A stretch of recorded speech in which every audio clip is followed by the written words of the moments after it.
doing? Good, good, good. We're Cheryl is at a Japanese bathhouse, so she's What gonna. is that? What is the Japanese What bathhouse? Japanese? What?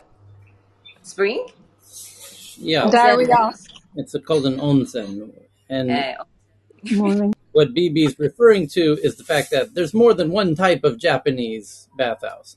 There's a natural spring, which is called an onsen, and then you have the non-spring, which is an ofuro. That's how many. ofuro, that means shower but mostly bathtub. Yeah. Ofuro means wash your body, whatever type you have. And you know what's funny is Japan still has public bathhouses, and I think that's part of the reason it changes your culture when everyone gets naked together. Oh yeah, it's so natural for them to be naked with each other. Yeah.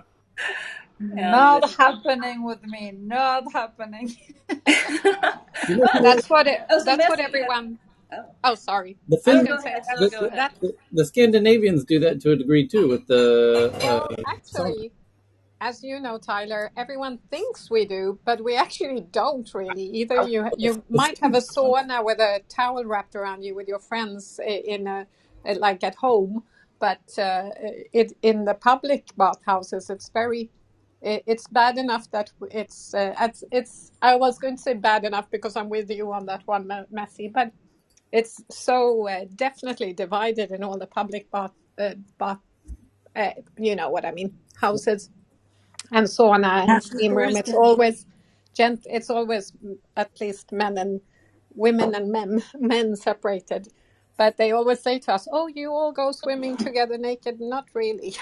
I think more so in Finland. I think Sweden has gotten very gender separated, and then Finland less so. True, What did true. we walk into? This sounds like a No, sauna It's but conversation. Cheryl. It's we in do some roll kind in the of. snow. We do roll in the snow It naked sounds like a after. sauna conversation, Tyler and Yeah, sauna Sarah. stuff.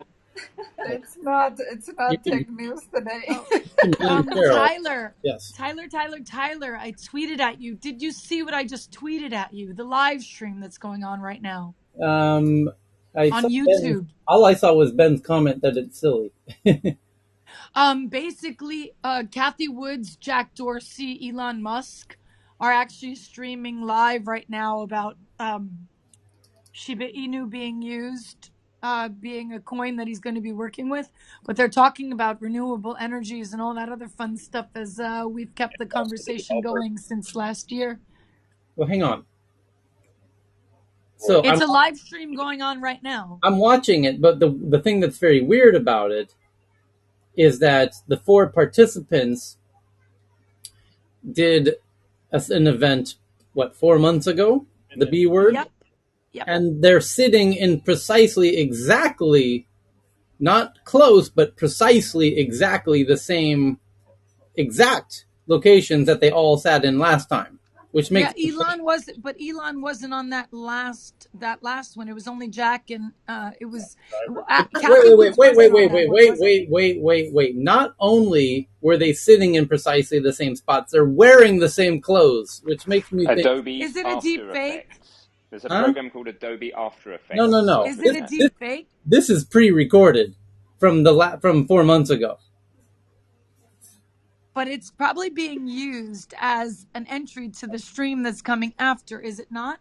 All I'm saying is, and also if you consider, not only is it's the same four people sitting in precisely exactly the same spots with the same camera angles, but they're wearing the same clothes. Buzzkill.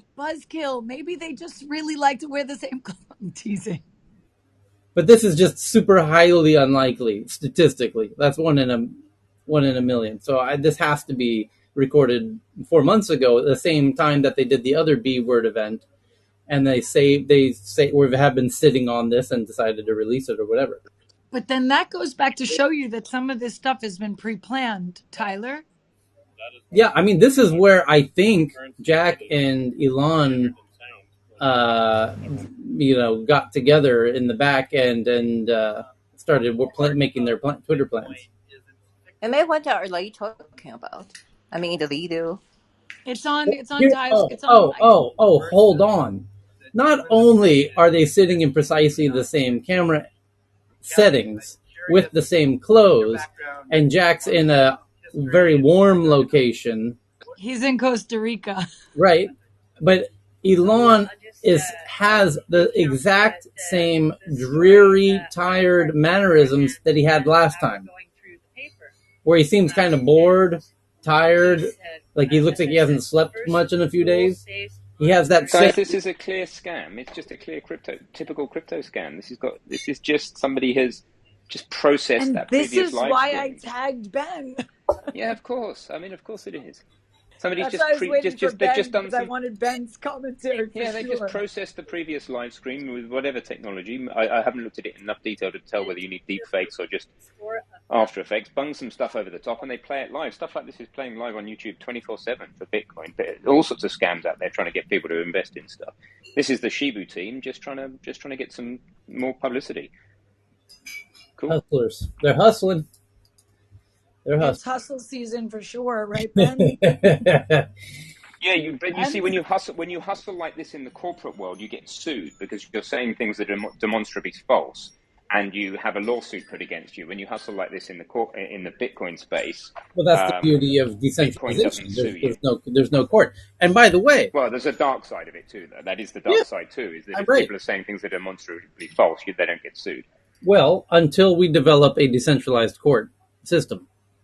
Yeah, it just needs to catch up, exactly. Right.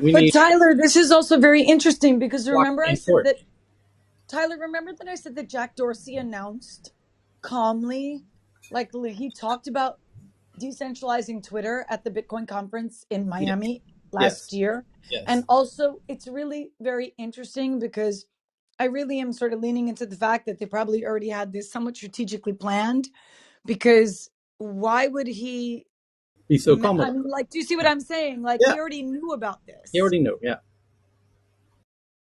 I think it could be just a publicity, like Ben is saying, sometimes. Yeah, of course it is.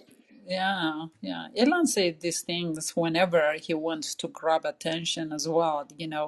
I don't know if there is anything that he doesn't want us to know about, because sometimes he does that. Like when Tesla was in trouble, having financial difficulties, and even I think Tyler, I think he talked about it, that they were asking Apple to acquire them or something like that a while back. Tesla, yes. Yeah. They did, yeah. So, and Elon, that was a really interesting moment, actually. I'm tripping out. Dr. Francine Hardaway's in the audience, but I don't see her. And there she is. There we go. Okay, go ahead. Sorry, but yes, Tesla did consider momentarily meeting with Apple about a potential acquisition, and the meeting never happened, blah, blah, blah. Yeah. So he does these things when they are really, like, if he has something that he really wants to cover with, like, outrageous things, like Trumpian things, sometimes by just he sometimes is a troll, Messi. You could say it. He's sometimes a troll. You could say it. He is. Because he's also done that. He did say that his next movie he's gonna. He says he wants to bring the fun back to Twitter, and where's Michael? Where's Michael when you need him? As an author, he's now contemplating buying Coca-Cola, and I know, put the cocaine back. Put cocaine back. Put the cocaine back in Coca-Cola. That's the funniest tweet I've seen in a while. That was. I know that one had me rolling on the floor for sure. Well, it's obviously working. But I think sometimes when he says these things, they also have implications. I think I said it last time. He got involved badly during those amazing, like, rescue for those, I think, kids who got trapped in the cave, I think in the Thailand. I don't think he should have even been getting involved like that, but he just, I don't know, sometimes... Messy. If those were your kids, and one of the best engineering teams on the planet said, we're willing to spend our spare time trying to come up with a device that might get them out, are you going to say, no, go ahead and use... No. When the rest of the world's we have no idea how to get these kids out. I don't think that was the problem that I had issue with, that he could do it. But this British guy, I don't remember his name, but he was a diver. He was an expert and he was already saving some of the kid.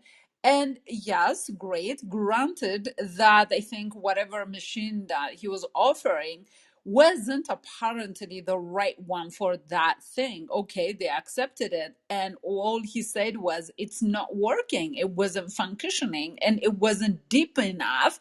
So he No, said that, messy. yeah, it was, He yes. said he said Elon could shove it up his ass, is what he said. Well, later on, not right away, later on, because Elon was saying that, okay, I can jump in and do this, but then he didn't take it kindly when they said that that machine, whatever that machine was, wasn't the right fit for that purpose.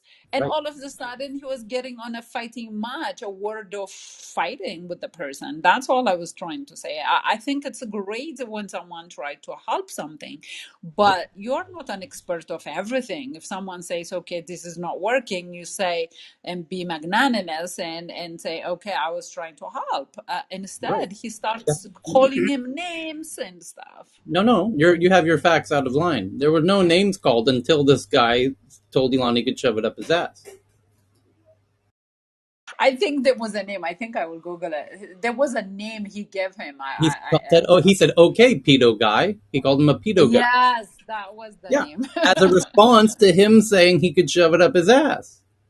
And then he says, Yeah. why are you so upset about being called a pedo guy when you're inviting comments like this, when you're telling people they can shove things up their asses? How can you talk? How can you insinuate people should shove things up their asses and then be offended when somebody responds by saying, okay, pedo guy? Oh, all I was trying to say is, when you are being rich and you try to help, that's fine. But, if it doesn't help, let's not damage the kids who need it desperately the need. And those guys shouldn't be getting into this type of things.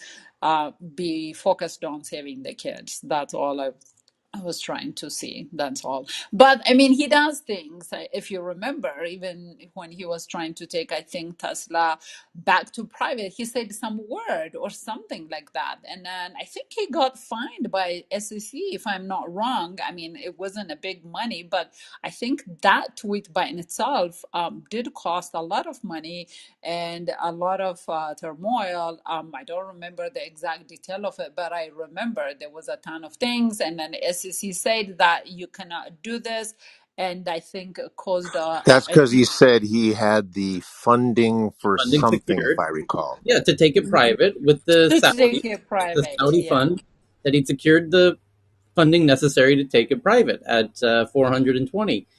And people doubted it. And now they're being investigated. And it turns out he did. That's the latest news on this issue, that it was actually legitimate. That's the new revelation this week. I think it could be, but the fine wasn't related in terms of people may have said that he didn't have the money, he was people blustering, but I people were think, suing him because they thought he was only right, doing that for the purpose of manipulating the market. And if that was exactly, true, yeah. that if that's what he was doing and that it was groundless, baseless, then he could be in deep shit for manipulating the market. Turns out they looked at the comments between the private communications between the Saudis and Elon, and turns out that deal was in the works and the funding was on the table. So that removes the argument that he was doing this to manipulate the share price. I And think Tyler, Tyler, I I think find it's I find his self humor, and his candor very, very refreshing. He's not into playing games. He calls it the way it is, and he's funny. Do you see what he said about McDonald's? He was going to go after that too, and he said, "Come on, I'm not perfect. I can't save everything." And I was laughing the whole day. It's right. Tyler. Hold on. This is. You're right. This is hilarious. So he did a tweet 12 hours ago, and somebody made a deep fake saying, "Now I'm going to buy McDonald's and fix all the ice cream machines." And Elon says, "Listen, I can't do miracles." Brilliant, brilliant. Tyler, could I just dovetail one thing about that connects back to Twitter and what's happening with it, with the discussion around how it could be decentralized that was from the other day? I also tagged you on one that turned the DeFi folks on their edge as well. Stan, the CEO of Aave, his account was suspended. He went into Twitter jail for making a joke about being the interim CEO of Twitter. And it was very interesting because, he's like the CEO of the Aave protocol. And I literally just saw this man speak just this past week. And he's very intelligent. But again, according to, similar to what Jorge said, some of these gentlemen are just really good at being in their dry sense of humor for the most part. And I do understand where that dry sense of humor, if someone's not, maybe if they're sensitized to it a little bit more than the next, we'll take it in an offensive manner or we'll take it in a defensive manner. So I think some of these tweets are funny, but some of these tweets are also demonstrating how you're taking things. Some are also taking a little bit too far. You suspend the account of a CEO of a DeFi protocol because he makes a simple joke of four words. So I think this is where it gets to be a little bit where is the line drawn and how could this be a better platform and fair by allowing it to go into the hands of the people that could choose. Like you said the other time, you said that, I think it was Nicholas that said, or someone was saying in the room, that if Twitter becomes decentralized, then where does the onus sit? It sits on the country to identify what they want or what they will allow, right? It'll go by the regions, correct? The legality of each municipality, which is what he's, by the way, already saying right now. I think he's already said that, though. I think he's already admitted that, he's too. He's being very concretely clear about precisely that countries will, it'll be governed by the laws of the land. And he's taking it one step further, where if people want to reduce free speech, they can do that. There's a process for doing that. That's called your local legislature. And you can change the laws of your land or limit. Some places have more or less free speech than others, and you can do that. And if you want less free speech, go ahead and knock yourself out and go ahead and limit your own free speech, but that the platform should comply with the laws of the land. And that's essentially what's going to happen. Yeah. This is where, I've always said, it's important not to divorce intelligence with principles. You have to have someone with principles and intelligence. And he's got those principles. I mean, he's not just a genius, but he's also got the principles to be able to say something like that and do it. I think that is a great, to me, the takeover of Twitter was a great day for me. I know a lot of people don't like it, but I think it was a great day. So check it out. Here, I think that, one second. One second, Messi. He did a tweet 17 hours ago that I think might be the most important tweet he's done in a long time, which is, for Twitter to deserve public trust, it must be politically neutral, which effectively means upsetting the far right and the far left equally. That was beautiful. It's genius. That is a genius tweet. That is a genius statement to neutralize. Does someone want to make that into an NFT? Right. But the whole point of that is to neutralize both sides from claiming victory or victimhood in this whole scenario, because he's exactly right in stating that. And the way that you do that is to remove yourself as the arbiter of truth and the decision maker and the moderator of the conversation. You can't do it. That's impossible in an irreconcilable environment such as the highly polarized political environment that America finds itself in 2022. So they're not going to do that. They're just going to do chronological or reverse chronological and let everyone else decide to make little algorithms like Instagram filters. Imagine if Instagram was like, hey, we're getting out of the filter game. We have a feed. We're a platform. You can add in, you can make your own filters. You can buy other filters from everybody else and go hog wild and decide for yourself how you want to deal with the filterization of your content. That's where Twitter needs to be, especially because the EU just passed rules this weekend that's going to require these platforms like Meta, Google, Apple, and others to reveal their algorithms. Well, guess what? Their new algorithm is very simple, 4 lines of code. What comes in, that's what we show you in that order. It's called chronological order or reverse chronological order. to be more precise. Anyway, doesn't matter. They're not editing anything. You decide what you follow. You see nothing more, nothing less. If you want to augment that order with an algorithm to surface up other stuff and promote some stuff and depromote other stuff, there's plenty of people who are going to make whip up little algorithms that you can plug in to your Twitter feed, and you can add the CNN filter or the news filter or the Reddit filter, so it'll highlight things that were popular on Reddit or whatever. Totally up to you. And by the way, that could become very interesting and somewhat lucrative. And of course, governments are also going to get in that game, and some governments are going to allow some algorithms and not allow other algorithms. And some governments, very extreme authoritarian governments, are going to be incredibly focused on those algorithms, as China notoriously is with their own TikTok algorithms. And the reason why they ban every American app is because they're not able to control what their citizens see, which they're correctly very obsessed about. And if they have LinkedIn was legal in China until a few months ago, until they realized they kept asking LinkedIn to remove certain content, and LinkedIn got tired of complying, and they said, okay, now you need to leave because now we're no longer able to control what our people see. But if there's a way for Chinese or Russians, by the way, Russia just kicked out YouTube and Instagram and Facebook, calling them terrorist platforms because the Kremlin believes that the U.S. is intentionally spreading information inside of Russia to quote unquote misinform Russians. Some people from the West might say that it's just actual, legitimate, worthwhile information, that your country's bombing the shit out of your neighbor.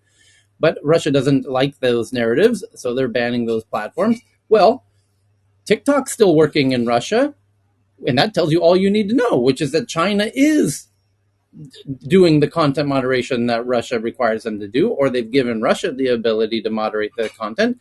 And that's precisely how Twitter could work there as well. If Twitter handed over and say, hey, you can pick which algorithms you allow in your country, just like you do in your app stores. Just like you do with your Google App Store in Russia and your Apple App Store in Russia. And we know this because Russia told Apple and Google, remove the Navalny smart voting app. And at first, Google and Apple said, we really don't want to remove that app.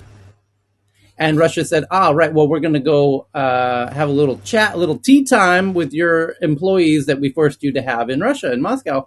We're going to head all on over there this afternoon to have a little special cup of tea with your employees over there. And then they said, shit. Okay, we'll remove that app. And that tells you all you need to know, which is that Russia controls which apps are in the Google and Apple App Store. Well, guess what? You could do the exact same thing with the Twitter algorithm app store. So Russia could decide which algorithms are allowed in Russia on Twitter, and China can do the same, yada, yada, yada. It solves all the problems. Twitter wins because Twitter gets to do business in the Russian market, has access to the Russian market on Russia's terms and China's terms. That's 1 billion people, et cetera, et cetera, et cetera. And why that's so interesting is because if the future of Twitter is to be a global ubiquitous payment system, digital payment system, think PayPal 4.0, where everybody's identified, verified, and you've got their profiles and their wallets, and you know who you're exchanging money to, and you can exchange money in cryptocurrencies or local currencies or whatever you want to do, which, by the way, that's Jack Dorsey's side company, Square, now called Block, and it's Elon Musk's former company, PayPal. So no doubt they're interested in that.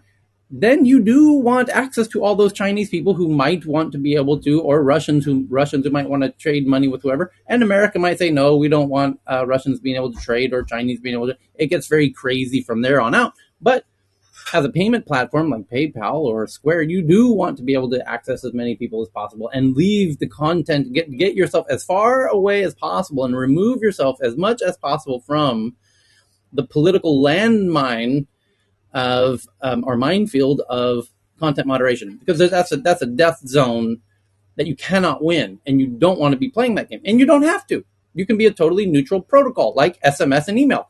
Nobody is dragging the creator of the email protocol or the SMS protocol, which by the way is Ericsson in Stockholm, to The Hague and being like, hey, you made this thing called email, pop dot email or SMS, and people are using this, and you're not allowing some SMSs to go through, and you're allowing others. No, we got nothing to do with that. That ain't our business. We made a technical, we made a technology of a communications platform called SMS and or email and or pick your favorite layer of the stack.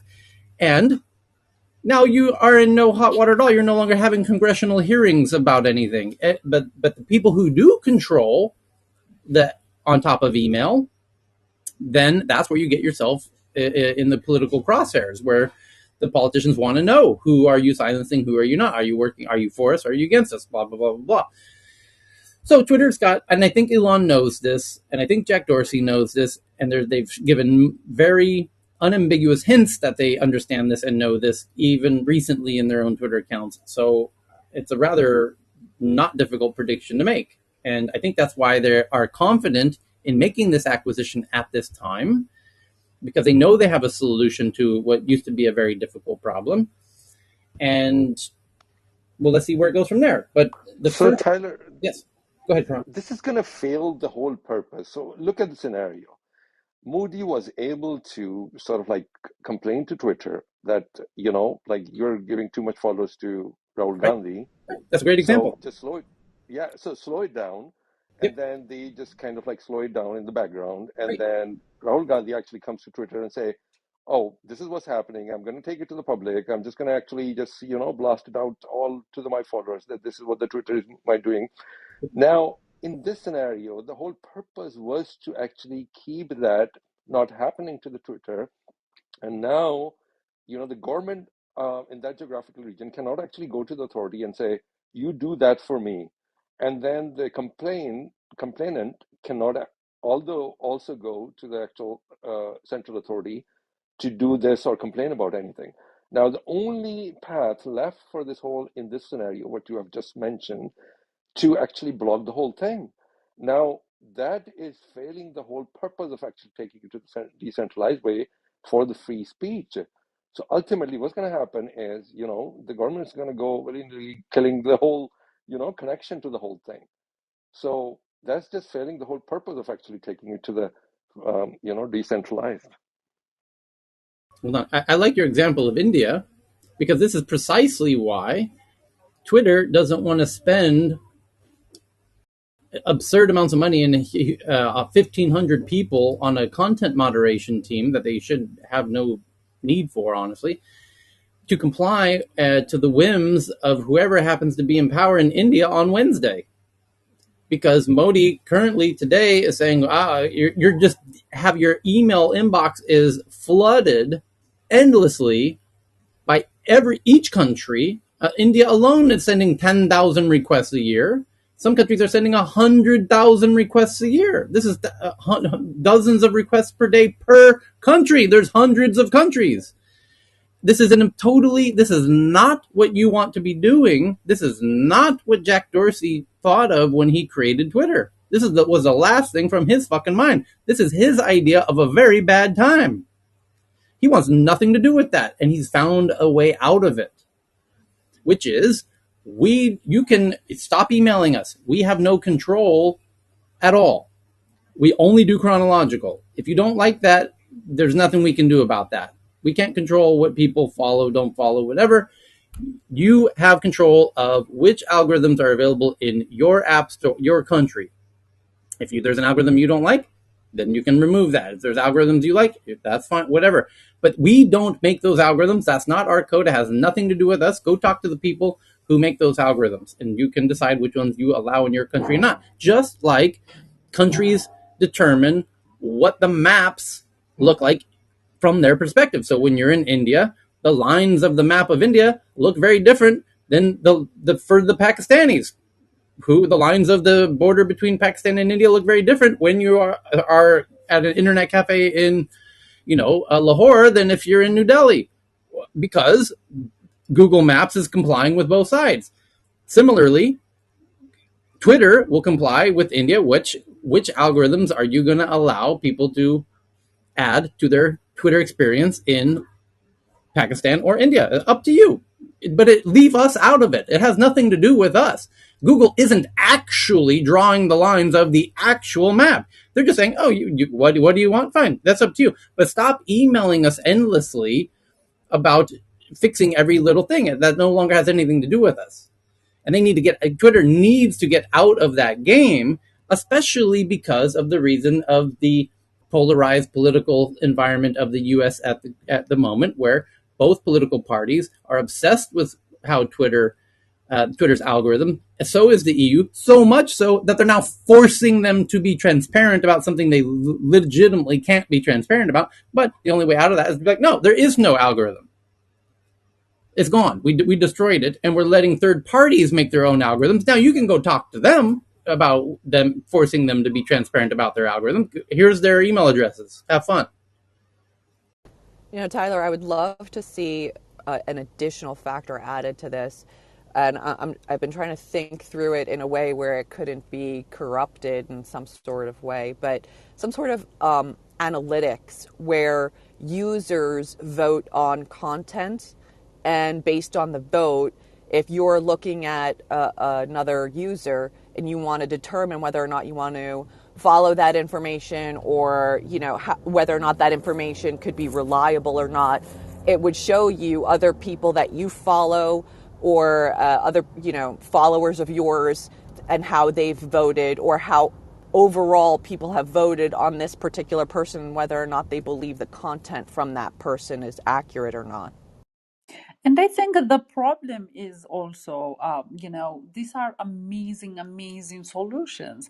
But at the same time, you cannot be creating something that gives the opportunity for bad players to be able to destroy somebody's life. Like, for example, the I think the Christian, what is that? The New Zealand guy You who can, killed so Cassie. many. You can, because that's where the laws of the land come in.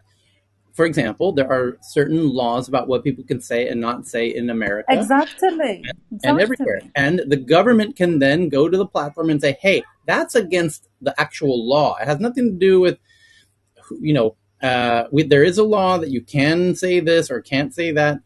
Now you've reduced the amount of moderation necessary from 10,000 emails per year to maybe 10. That's Right. totally doable. Yeah.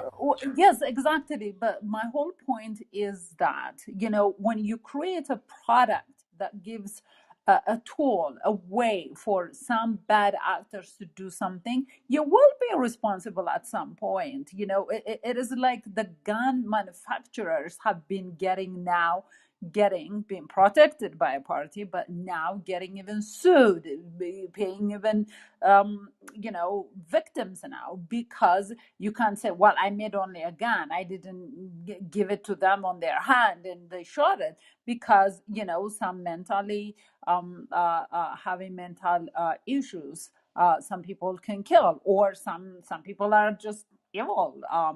They could do child molestation or other, or they just walk into movie theater and kill people. Then the gun manufacturer cannot say, well, I didn't give it to that person. Or the pharmaceutical, if you remember, the opioids, that pandemic. Now Purdue is in big trouble because they say, well, we manufacture it to make them feel better, we didn't make them get addicted, even though a lot of people died. So there are many things when you create something that actually gets used in another way that somebody didn't Yes. imagine it. But then That's the in this problem. case, the I think issue of that's speech is already well trodden because you have TV and radio and film going back to the goddamn 40s and 50s that are dealing with precisely exact same issue. Films and Hey, TV and Tyler. radio all have to deal with the free speech in the US in precisely the exact same ways. What is not allowed on TV and radio and film will not be allowed on Twitter. It's as simple as that. And the Twitter will Yeah. receive the same ish number of emails that the radio stations and TV stations get for when they have, infringements of free speech. Who's trying to jump in there? Jorge? It was me, Tyler. I hear what you're saying exactly. I think the big problem that Twitter, I know people have been focusing on the algorithm, and I kind of sometimes, from an analytics point of view, I tend to cringe a little bit because it also means that you got to focus on the data. But I think part of the issue, and I think you and Messi both are touching upon it, is the idea that if you stop and think about it, social media was built on to appeal to advertising. That was the initial idea, to be able to have an audience to run ads. And I think in general, there's been this overlook of the fact that not everybody who uses social media is using it for to buy something. Now, sometimes that's a good thing. Black Twitter, which was part of the Black Lives Movement, that was a good thing because it highlighted a very long-standing issue with police brutality. And you can name a lot of other social issues that have come up, and a lot of those things have helped out. But I think the problem becomes in the process by having a larger audience than what you intended. I'm not saying that Twitter needs to restrict us down or something or what have you, but I think one of the consequences is that you get people with different purposes, and sometimes those different purposes may even hurt the very thing that you're trying to do.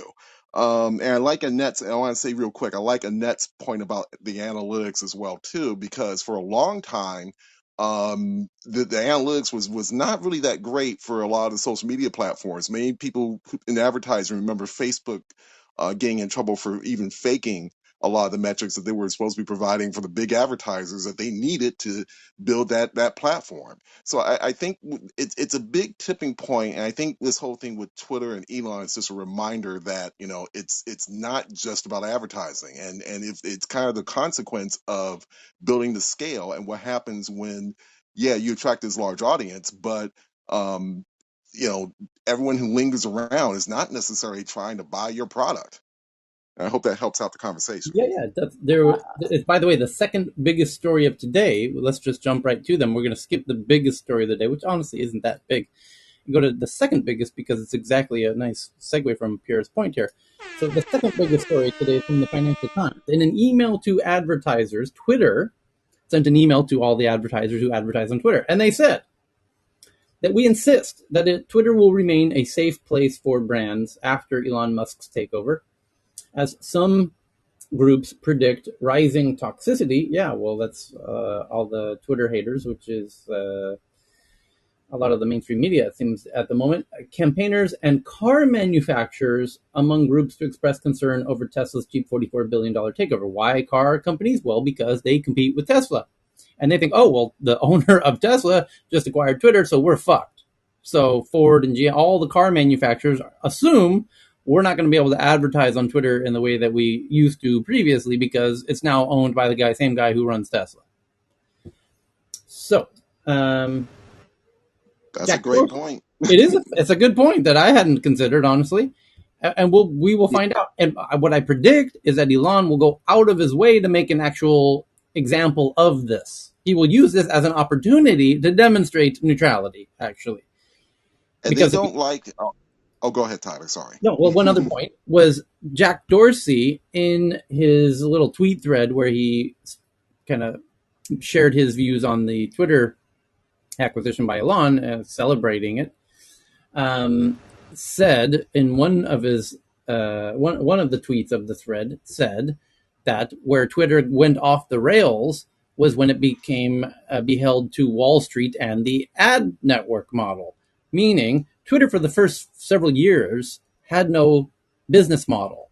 It was just a bunch of tweets, and they needed to at some point figure out how to pay the server bills and the employees, because you can't raise money endlessly. You have to at some point become revenue generating, and you need some kind of business model. And well, the advertising business model was kind of the low hanging fruit, and they went for that, and they've done that. And you can buy ads on Twitter, and you see ads on Twitter, and they have an ad network. Jack doesn't like the idea of the ad network, and he said precisely that the problem that Twitter found itself in is it became beheld to public investors and Wall Street and the ad network, and he doesn't like that. And that is an indication, a rather strong indication, subtle but strong, that he would prefer a Twitter without an ad network, some other business model. Well, what other business models could there be? Well, they're now adding payment systems into Twitter and a carousel of products and services in everybody's Twitter bio that you can buy. It's a swiping carousel of thumbnails of products that you can actually buy. And that's only enabled by the fact that they're now adding payments directly into Twitter, which, by the way, I have. You can click on my profile, look at my Clubhouse profile. You'll see my Twitter profile. I'm verified. I have a wallet attached to my Twitter account. You can click on it. You can send me money in multiple different currencies and cryptos and on many different platforms. And in the next few weeks, in fact, I will have between my bio and my top pinned tweet, there will be a new section, which a few accounts already have, in fact, a dozen, that has Yeah.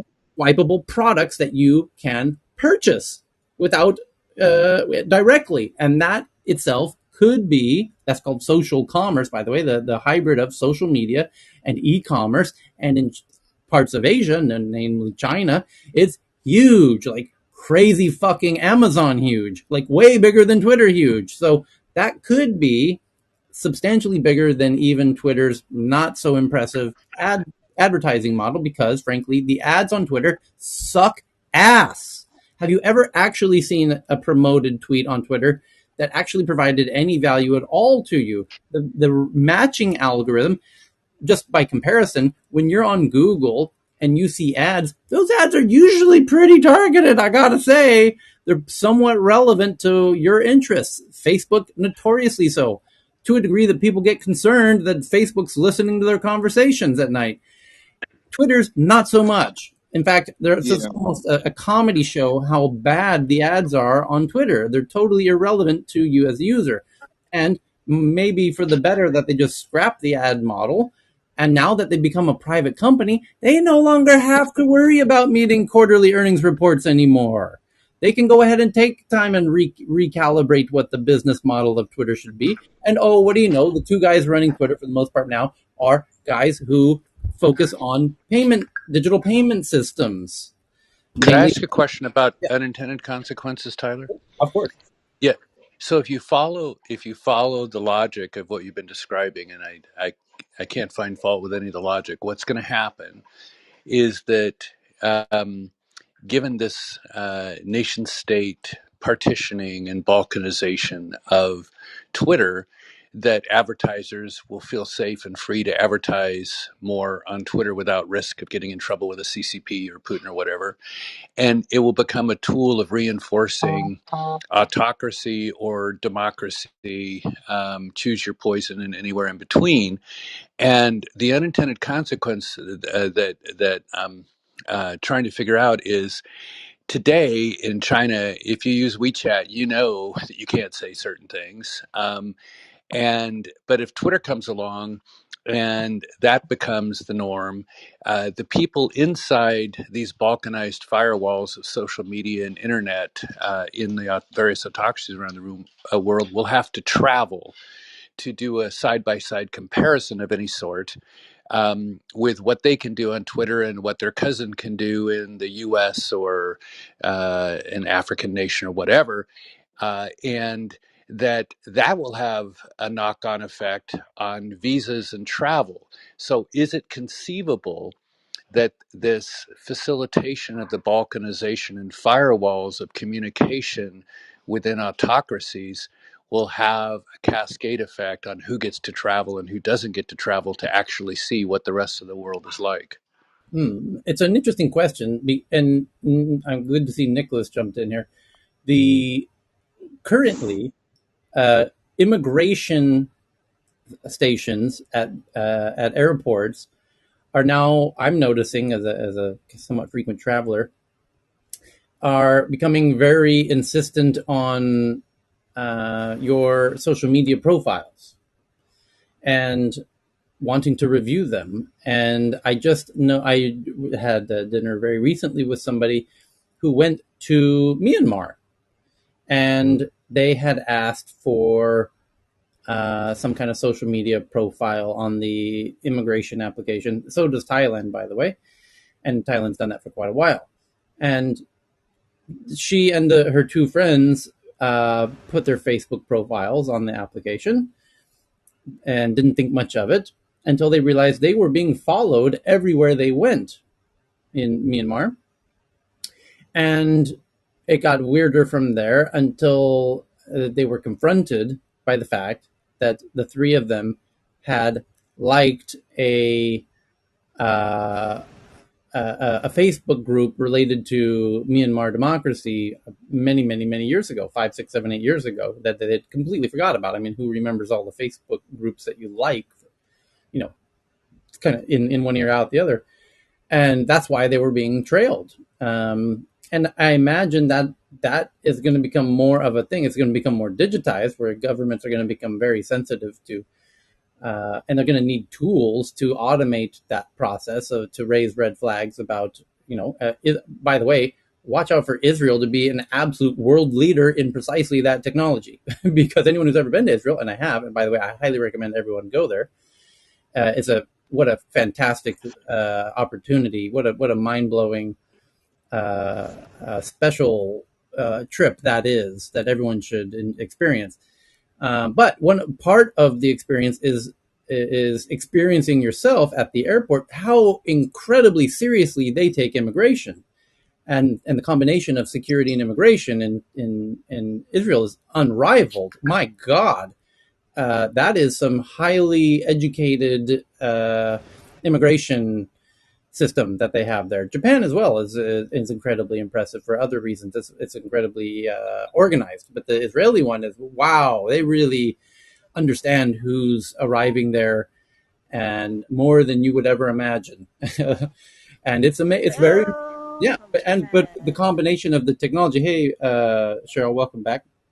Anyway, I'm going off on the deep end, but I'm trying to relate it to your point, John, that countries are gonna, of course, be very considerate about social media profiles, and maybe, yeah, they're going to. By the way, I know of a restaurant that does a deep dive. It's a very expensive, one of the most expensive restaurants in the world, but they, because of the high cost of going there, they're able to employ somebody who does a deep dive on every single guest who comes to the restaurant, and try to optimize the experience for every guest based on everything they can find, including your Spotify playlist to include those songs, in the dining room. So, yeah, I think Hey, that's good. There's going to be tools that do that from the B2B level, like restaurants, and in fact there are. And a friend of mine has built those tools for restaurants. And in fact, it's a Swedish company that Sarah and every Swede knows very well, called Spotify Your Brand, or Soundtrack Your Brand,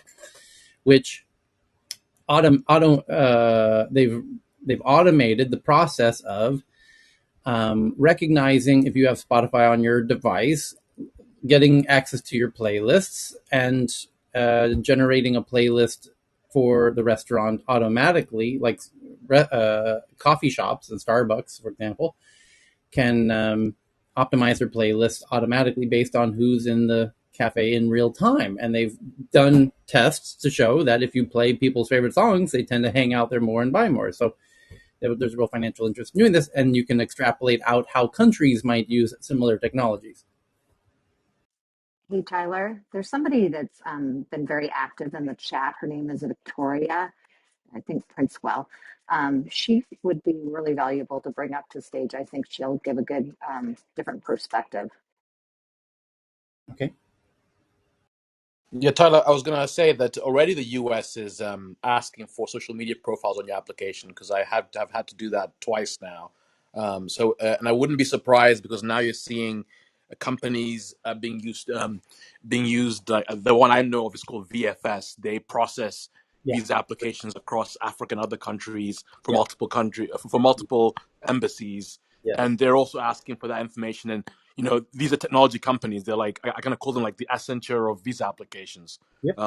kind of. And you can imagine them. They're going to be processing and taking your data and maybe crunching it somewhere else. Yeah.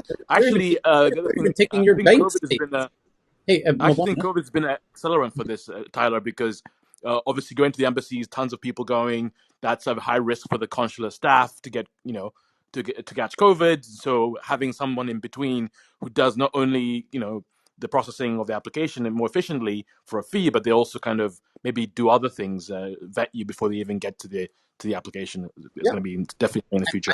I imagine that's part of VFS's sales pitch to every country that they work with, which is we can do this far better than you can and at scale. And we know all the other countries that this person has been to before they even apply to come to your country. Yeah, and Tyler, so I applied for my Schengen visa and through Netherlands, and I was shocked. They had 3 staff.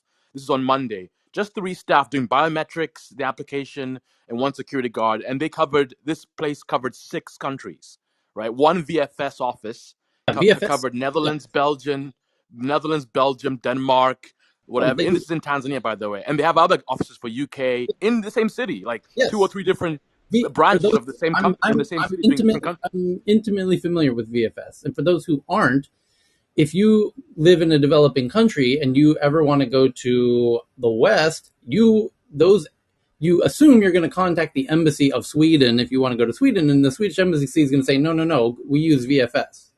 And then you're going to apply through VFS, and you go to their website, and it says, which country are you coming from, and what country are you going to? And they have incredibly long menus, and they have offices in all of these countries that you then go to, and you apply to all of the countries that they service, and they collect all of the data for your application. And my point is once you've applied for one trip, the next time you apply for another trip, they already have the data from the first trip.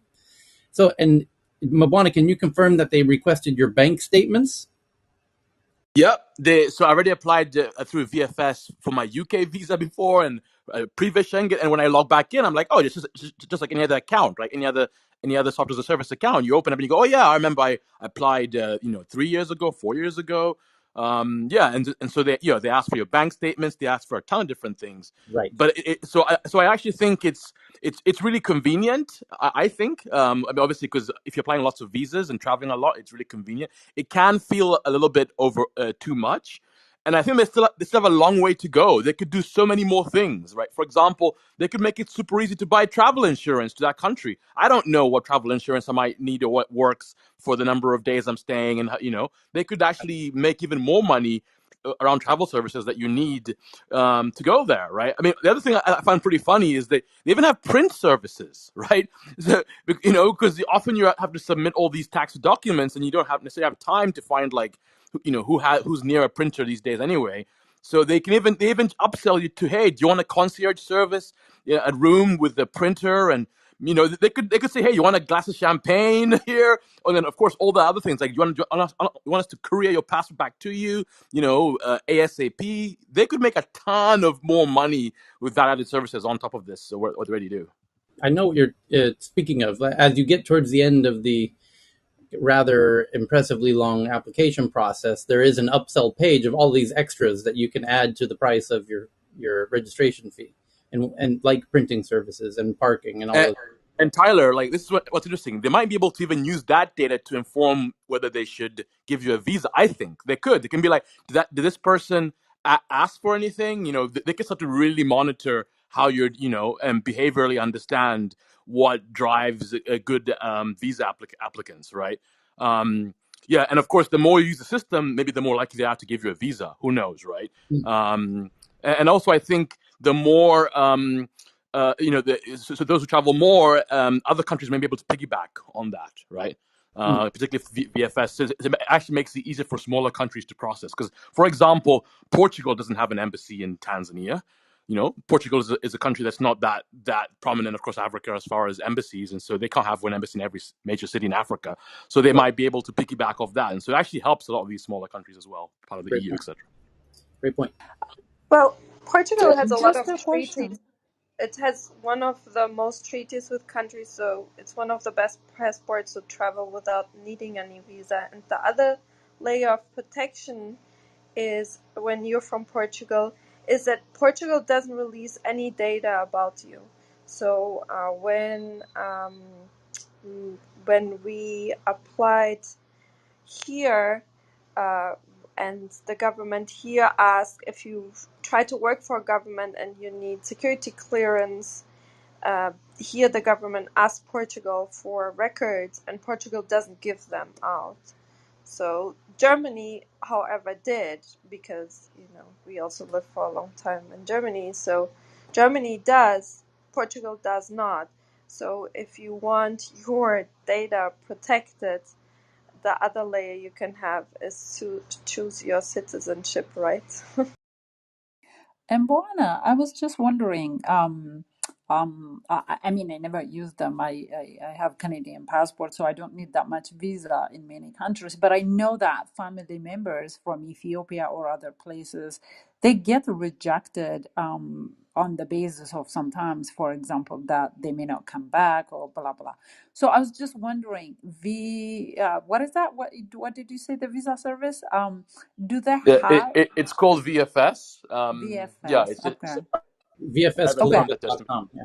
Yeah, VSF Global. Yeah, that's right. VSF Global. So, do they have like the policies or procedures or whatever of each country that they base on giving you the visa, Or do they or make do a they sort make a solo discretion, The VFS. or they make a solo They No, discretion no, no. They on how the to issue ultimate the decision visa? is made by the country, but they process and they get it perfectly spoon fed for them to be able to make incredibly rapid decisions, almost like twin.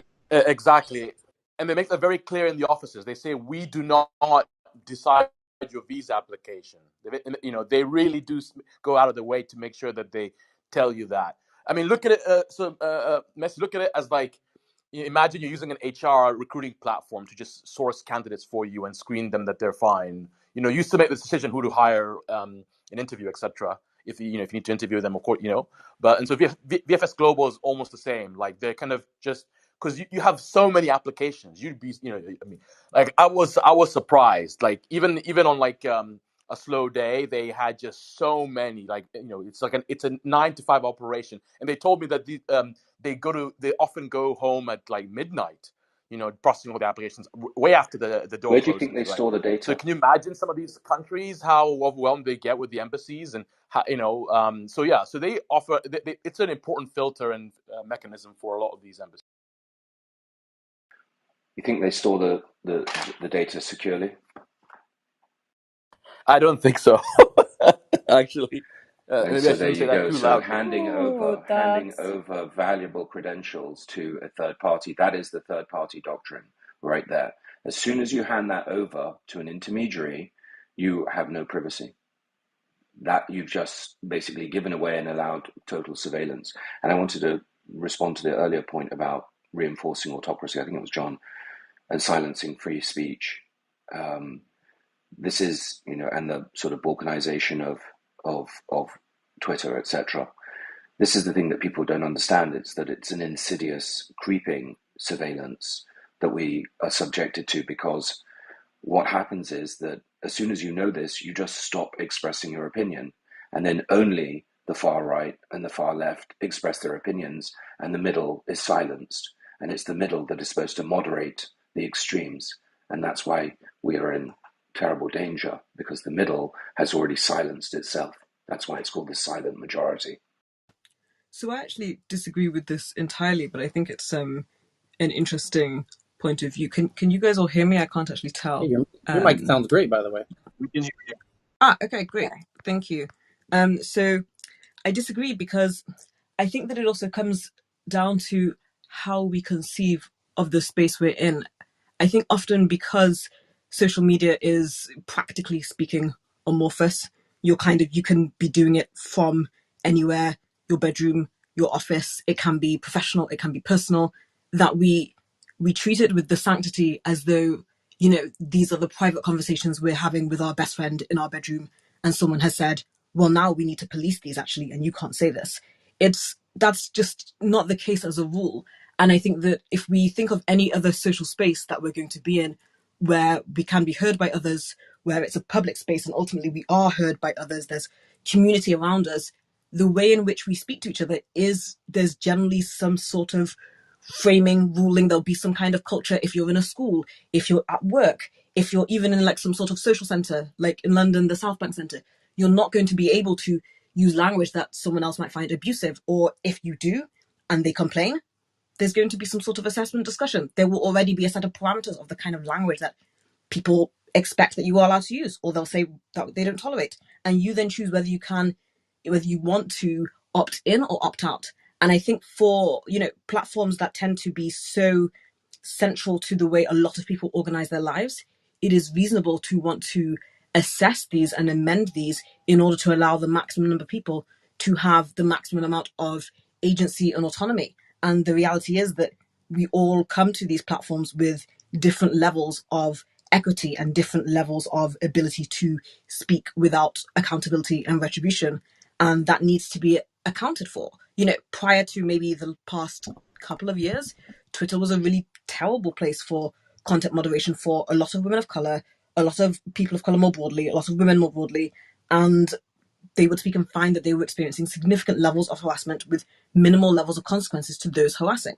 And I think it's reasonable for us to conceive of a kind of freedom and freedom of speech that allows but that prevents people from harming, that only operates, I guess, in terms of constraints on minimizing the amount of harm you can inflict on another person. That way they get to show up with as much autonomy as they would like. And that doesn't seem unreasonable to me. I think we're often talking about this as though we all experience the same levels of freedom and equity and control over our own lives, and therefore there should be a sort of blanket rule that serves us all. But that's not necessarily the case. And I think it's reasonable to want to adapt the kinds of infrastructure that we have to account for that. And so to Nicholas's point, even if there is some sort of risk of a kind of creeping, I don't know, I'm not sure, some sort of creeping autocratic narrative, I think it's on us to be vigilant and to continually be reflecting and revising the structures we have, not to kind of hope we can sit back and create an algorithm that just solves the whole thing, and then if it doesn't, say get rid of it altogether. This is the kind of thing that's continually going to be a work in progress, that is looking at how humans behave with each other, what counts as safety, what counts as harm, and adapting as we go. At least that's how I think it should work. So it should be privately, if you privately own a space, then everything is, there is no free speech at all, which is fine if that's where Is you that what you feel the experience in talent. general in private businesses that you go into, that there's no free speech at all? Well, there isn't. The business can suggest whatever they want as their rules in the same way that Twitter can, because it's a privately owned company. Yeah, and people choose to adhere to them. If you go into a coffee shop, it's not Exactly. And so Shaftesbury's. But the same with if hospitals. So in the UK, for no, and example, hospitals wherever aren't there is privately owned. wherever Sorry?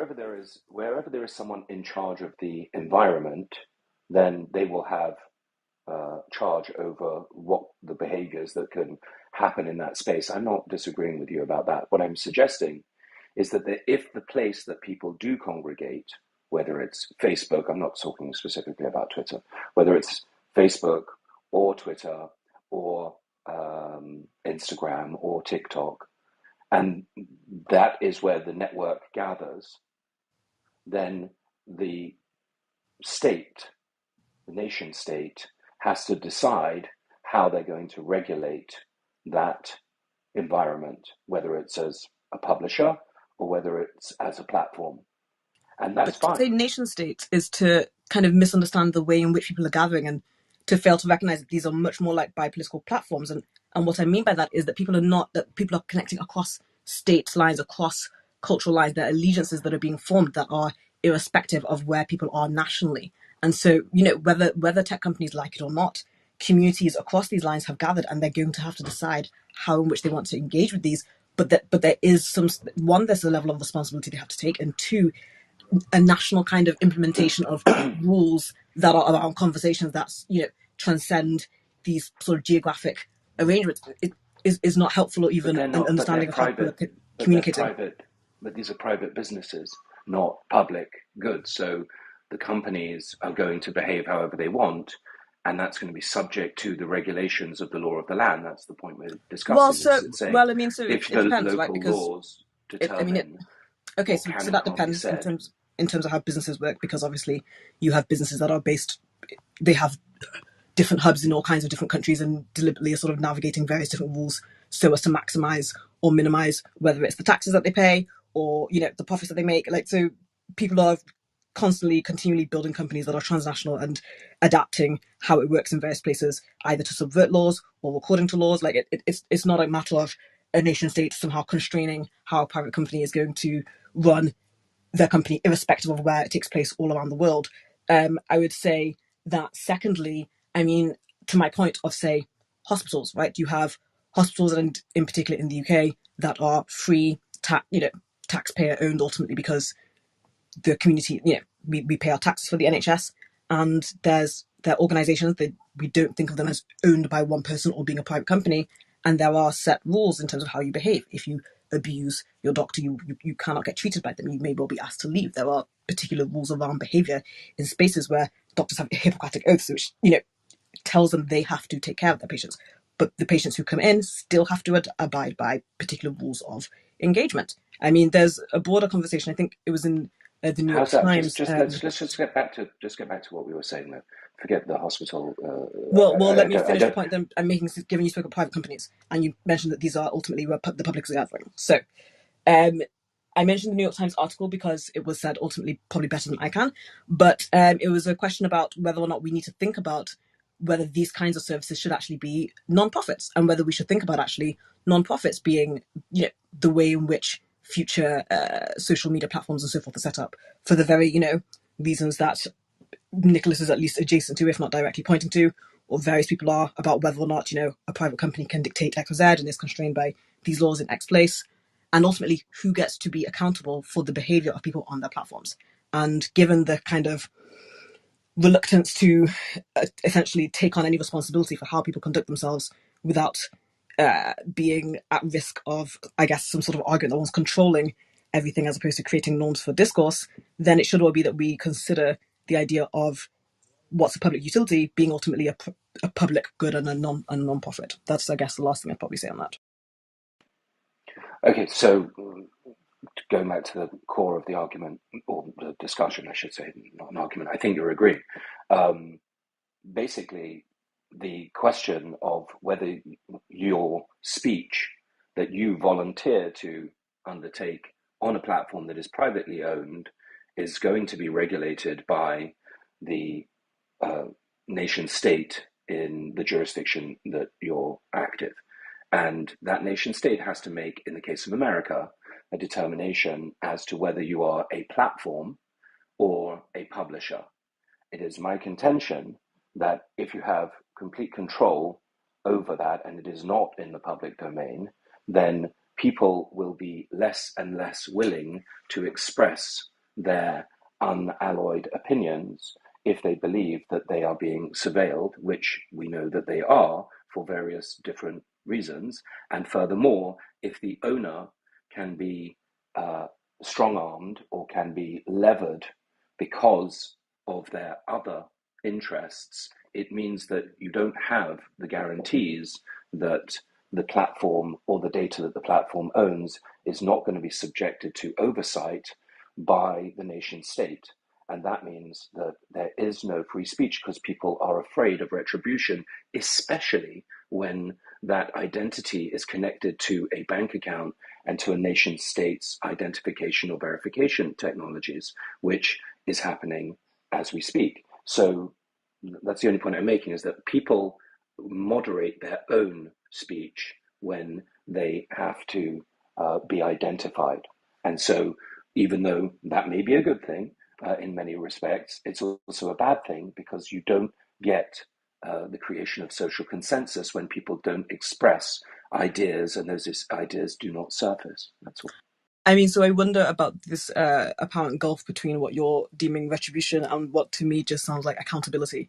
Like I see quite literally no harm in any framework As long setting as we code would to be go, as long accountable.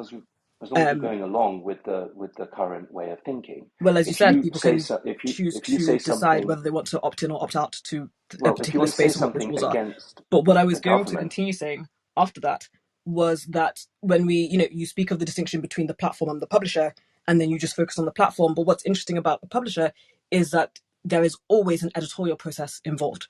Like there is always editorial, which means that what is being right, and said that's subject to is being, regulation. well, regulation is ultimately less important than simply evolving analysis, rigor, thoughtfulness, reflection. The idea that All of those things are fine, but there's there's any sort laws of that innate apply to virtue in publishers unalloyed that don't apply to platforms. ideas. So if you let me finish, the idea that there's an innate virtue in the idea of unalloyed ideas, I think one speaks to our very kind of content creator state, current state that we live in, but also two, a real lack of, I guess, understanding of how actual ideas and thoughts and analysis and creativity that we've taken for granted over decades and thought were useful ideas and engaged in the public sphere actually come about. And they very rarely come about with people just saying the first thing that comes out of their mind and deciding that that in itself is full stop, gospel that needs to be said out loud. Pretty much Good most what you're ideas will saying there. evolve in general private conversation before it tends to then be brought out to the public sphere. It tends to be a much more thoughtful approach. I'm not saying that people need to be super thoughtful privately in their bedrooms before they get out onto social media, but quite frankly, if one is worried that they're going to be in trouble for saying all sorts of potentially hateful and abusive things the moment they get on social media and say their unalloyed thoughts, No, then yes, maybe one ought to be I think you're thinking a going little to more about the words that they're saying I think you're before going to an they get extreme there. that's unnecessary. You don't have to. Well, It doesn't have to be this is the thing. extreme speech. I'm not talking about edge cases. Let me please respond. We're not Well, talking I mean, I about hadn't edge even finished, cases. but We're not by all talking means, about edge cases. We're talking about speech that is not agreed to by the authority that is controlling that platform or I don't that think there's any fear publisher. that disagreement is going to be banned. I mean, Well, it again, is. It one of is the in. early points But that I that's a said, fact. It is one of in one of the early China points and that in I said. Russia and in many other places. So I don't know what you're saying. So I think I think there's a huge gulf Yes, between. There's a huge spectrum that comes from between a lack of regulation altogether and the kind of autocratic extreme state. But Katrina, you were going to speak. I would actually happily let you jump in. so I'm I losing the point that you're so I think making here. the I don't problem get it.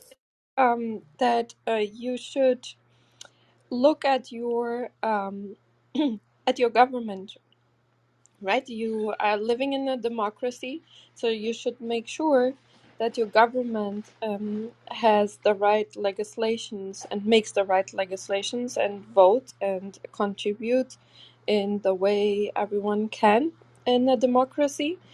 You cannot take away accountability for what people do. That it just doesn't work in a big network environment in a big country where people do good things and bad things and horrible things and amazing things.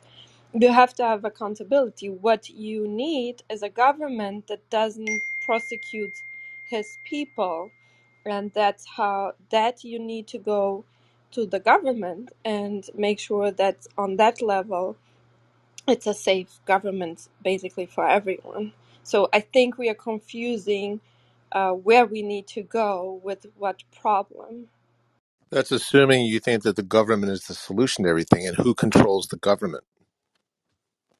Yeah, I think even to just give an example, for example, here in Ethiopia a few years back, a couple of people tweeted something on Facebook or something. They got arrested.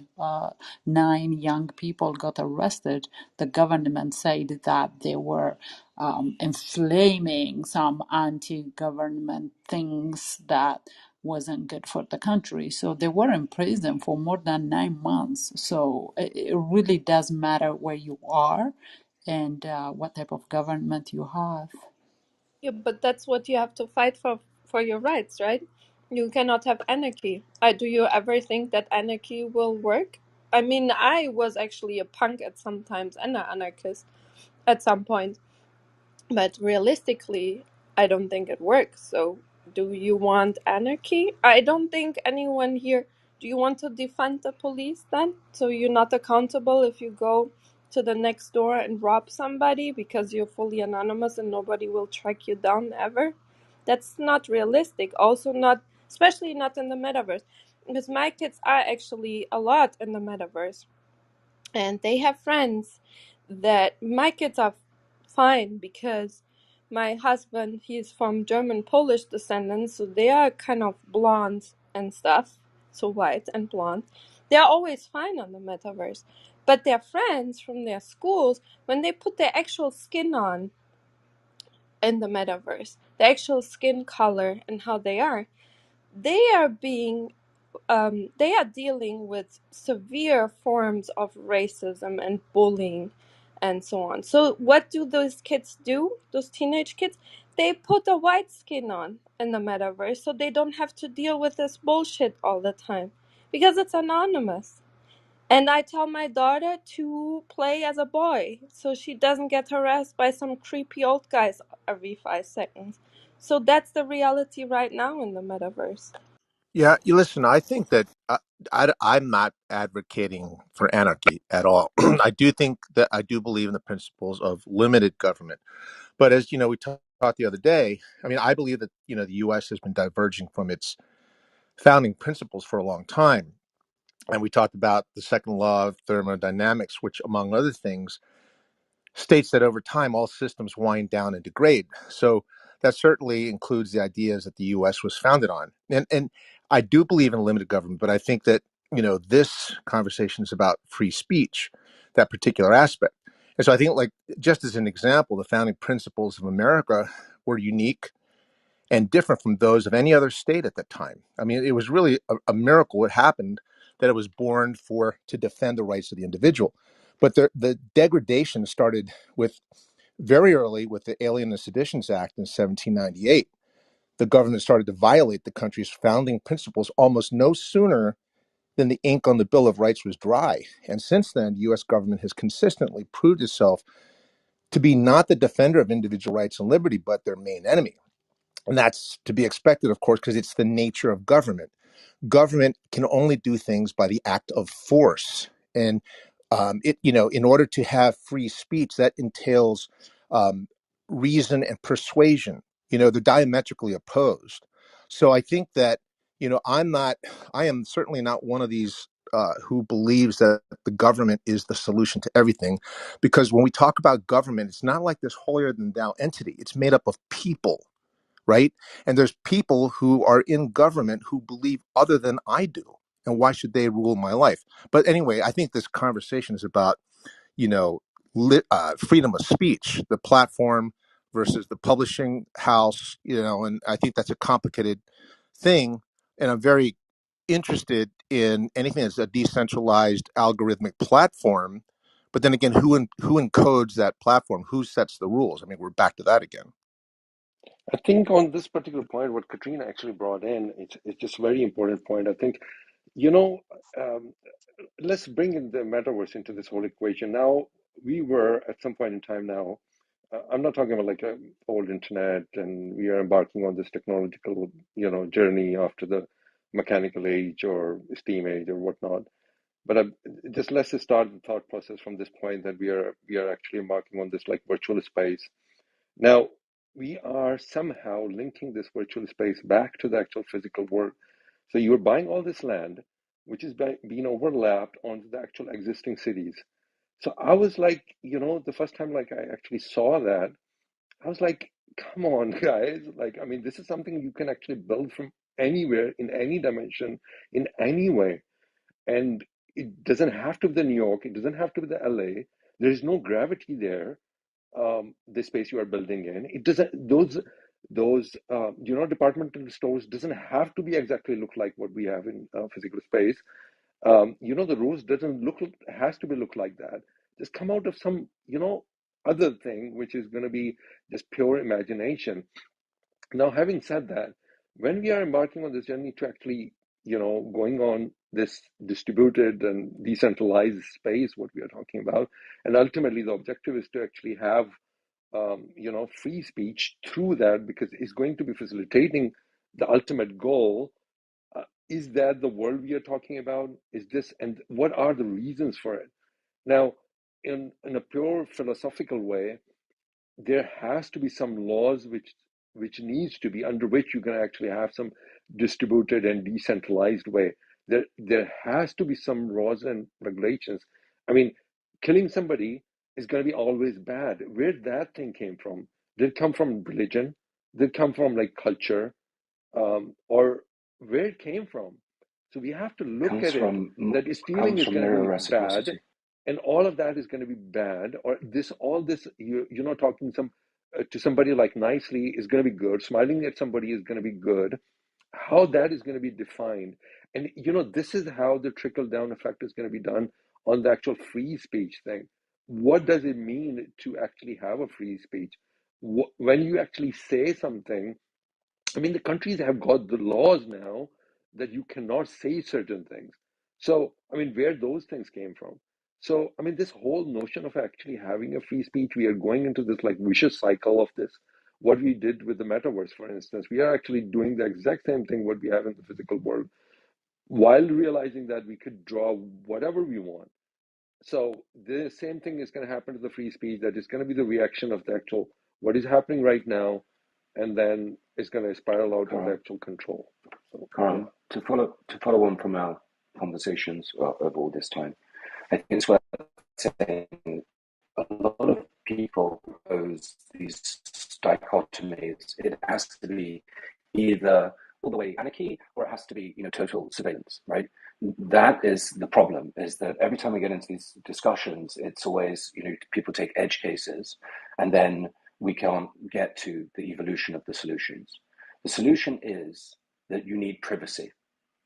Once you have privacy, but you have, as we've talked about before, zero knowledge proofs. So the thing that worries me about the story about going to get your, passport, or I think it was a Moana, and all of that, is that you're taking that information and you're putting that information into somebody else's database that is now a honeypot for bad actors, and that has been proven that can't be kept safe by the greatest of our corporations that are supposed to protect our private information. The evolution of the technologies that we're seeing is that you can prove all of the information that they need without compromising that underlying data and without storing that underlying data with any central authority. And that's where the false dichotomy becomes resolved, because what you can do is participate in a network that could be privately owned or publicly owned. My preference would be for public infrastructure for the people, but that's just my preference, but could be privately owned. And if Elon was to use zero knowledge proofs to create and allow people to have self-sovereign identities that he was using on his platform, not Twitter IDs, but sovereign IDs, that where you could prove all the information that they needed by submitting zero knowledge proofs as attestations, you can unleash great freedom with accountability where necessary. And so, or where stipulated by the environment, the controller of that environment. And you can then make a choice whether you want to be in a controlled environment or whether you want to be in an open environment. But you can also choose not to engage with people that are not providing certain proofs. And so you have the choice to moderate your feed, in inverted commas, and to moderate who can interact with you.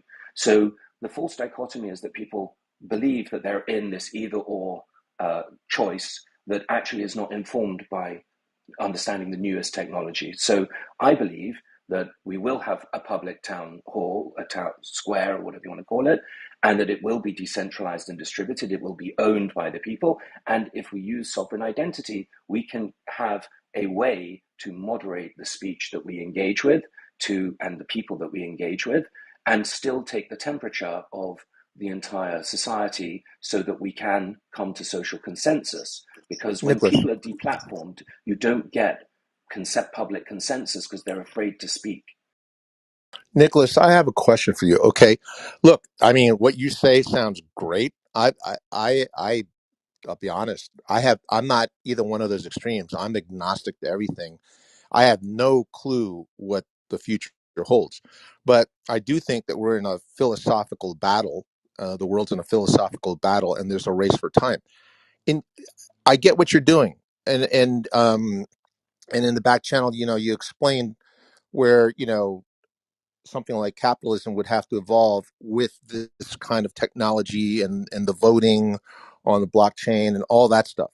But what's the timetable for this? I mean, where are we in the learning curve and the adoption curve for all of this to become reality? I mean, if this is something that's going to take 20 years, I think it's too late. Like, how I long is agree. this all going to take? So I think the window is now. So until now, most people haven't been aware of a lot of these things, and most people still aren't aware. This conversation that we're having is still, I would say, leading edge type of conversation, and the technology, and the things that Tyler, prophesize and the rest of the group prophesize in their own knowledge arenas is insightful for people, but the mainstream is not participating in that. The mainstream, as we've always said before, needs incentives, and those incentives are usually economic or some other form of reward. It could be just likes and followers, etc. But there's incentives that drive markets. So my belief is that the time is now. The technology is evolving at a rapid clip, and in our own case, our technology will be at full mainnet for by early June at the very latest, which means that this solution will exist, and it is free open source software, so it is free speech. It's just code, it's just words, and so people can adopt. So that, in terms of when will the new thing be available, that's the timeline for it being available. It still needs to be popularized. And I believe that as we have more and more of these conversations, I believe that Elon's action is good because every action has an equal and opposite reaction. And I think that we've seen that with the deplatforming of Trump and his attempt at Truth Social, which Elon made the funny joke that should be called Trumpet. He is funny.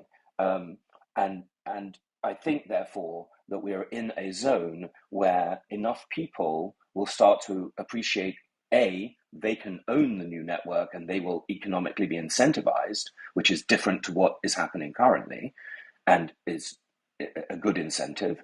And furthermore, that with privacy plus the ability to prove information about yourself, we can have true public squares where, again, we can add attestation information to the speakers so that you can self-evidently appreciate the words of who's speaking and the opportunities that brings. And I believe the time is now. The technologies exist now, and as people, we just have to get behind it. We need a people-powered movement that has a technology that is credibly neutral, and that's the problem with most of the other technologies, is that they're not credibly neutral. They've taken money from Andreessen. They've had an ICO. They are not open source, and they haven't thought about these things. So it's now. It's Nicholas, just how do you get something that's neutral like that? I mean, Bitcoin was almost like an accident. Like, I mean, like that can never happen again. I mean, no, it everything can. else is funded by VCs. How do you do that again? So the reason why Bitcoin, I don't want to go to get everyone off track, but the reason why Bitcoin is credibly neutral is because it had a fair launch and people just started mining it. So if you start and you have a proof of work chain, the way that you have a fair launch is you have to announce it into the public domain, which is usually through Bitcoin Talk, which is where most of the cryptographers are and were historically. And you announce that you're starting this and anyone can download the software, and that everybody who participates is going to be providing security to the network. And that's how you have a fair launch. And you don't create developer awards. You don't give yourself a giant foundation carve out. You don't do any. You do exactly what Satoshi did, which is just launch and let everyone participate, and that's how it works. So it is very rare to find an altruistic community that launched in that way, but there are one or two, and ours is one of the other ones alongside Bitcoin that understood that you have to do it this way. Otherwise, you've always got some king or some technocracy or autocracy. I have a hard stop in 35 minutes, and we've only done one of the top stories. So we got to blaze through these. The top story today that we passed over was that Facebook, now known as Meta's quarter earnings report came in, which is a bit of a market mover. And revenue was up 7% year over year. Net income down 21% year over year. And family of apps. The stock moved because of the daily average users was better than expected. Everything else was a miss. Right. So it's just showing that they're still maintaining dominance. The Reality Labs division posted $3 billion loss because they're investing, but he warned people on the last time around that they would do that. Reality Labs has 17,000 employees. Uh, Jesus Christ. And yeah, daily active users grew 1.6% quarter over quarter. I got to admit, that is a bit of a surprise. People assume that Facebook is shrinking and not growing. And That's the number the markets went wild right, for. because that's counterintuitive. People assume that it's shrinking. Meta says that Reels, which is their version of TikTok, takes up 20% of the time that people spend on Instagram, and says that video overall makes up 50% of the time that users spend on Facebook. So they're equally competing. Reels is a Yeah, Reels is a problem for them because there's no advertising on Reels. So the more people like Reels, the worse it is for their revenue numbers. yeah. The But it does keep them competitive with like YouTube Shorts and the TikTok. They need something yeah, at this point. yeah. They got to invest now to minimize future threats and everything. So the next one is that Google is now accepting requests to remove search results that include users' contact information like their physical address, their phone numbers, and their emails and login credentials. If you put in a request and it agrees, if you put in a request and Google agrees that they're harmful, Google says it's expanding the type of personal information that can be redacted or retracted, like your physical address or your phone numbers, which are essentially public in Sweden, by the way. So maybe they, I don't know, I wonder if they'll do that in Sweden, being that it's public information there. Microsoft says at least 6 Russian aligned actors launched more than 237 cyber attacks against Ukraine starting February 23rd, or between February 23rd and April 8th. So that's more than a few a day, including 40 threatening civilian welfare. Not a surprise. I guess Twitter says it overstated the daily active users from Q1 2019 to Q4 2021 by up to 1.9 million per quarter because it counted multiple accounts owned by one user. That's what they're recalibrating to say that a daily active user is the user and not the account. Okay. Maybe I wonder if that's also bots too, somewhere in there too. A lot of people have bots that developers use bots, for example, to kind of get their messages out too. So that might be even part of it. I Yeah, wonder. but I can honestly, I don't even terribly fault them for this. Like it's an understandable decision to count the accounts rather than the users that have multiple accounts as the user in the daily active users. It's stupid, but I can actually understand it. The I hear you. Yeah, well, by the way, they're starting to reorganize Twitter accounts in exactly that way and rename, instead of having multiple Twitter accounts, you will have one account and multiple, I think they're calling them facets or personalities or something like that.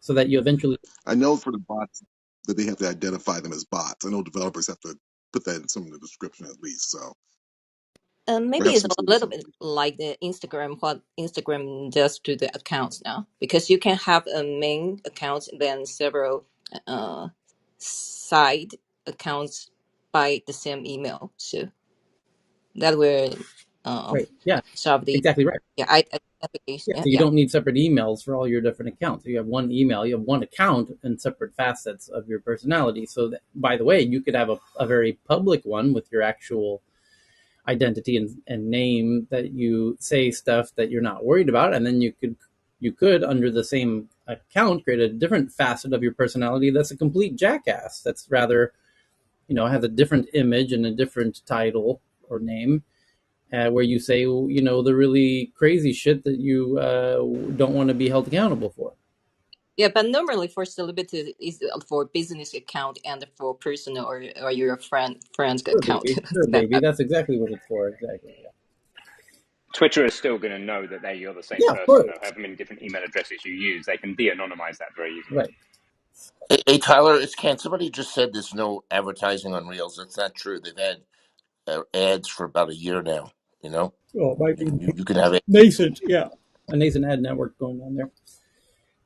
kind of, I mean, TikTok just recently kind of dialed in their ad network, which is exploding. But for the first bit, it's tricky to figure out how to do ads around that format.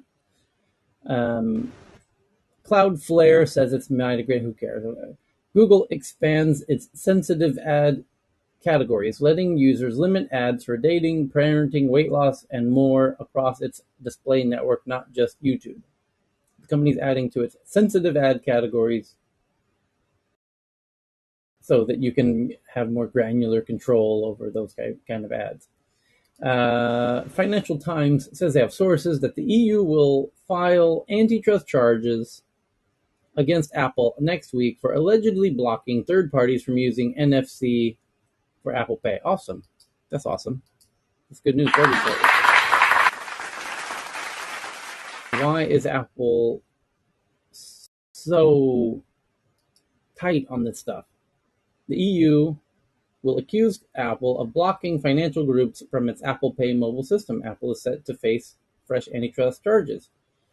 In this one, I think Apple's going to lose because they are doing that.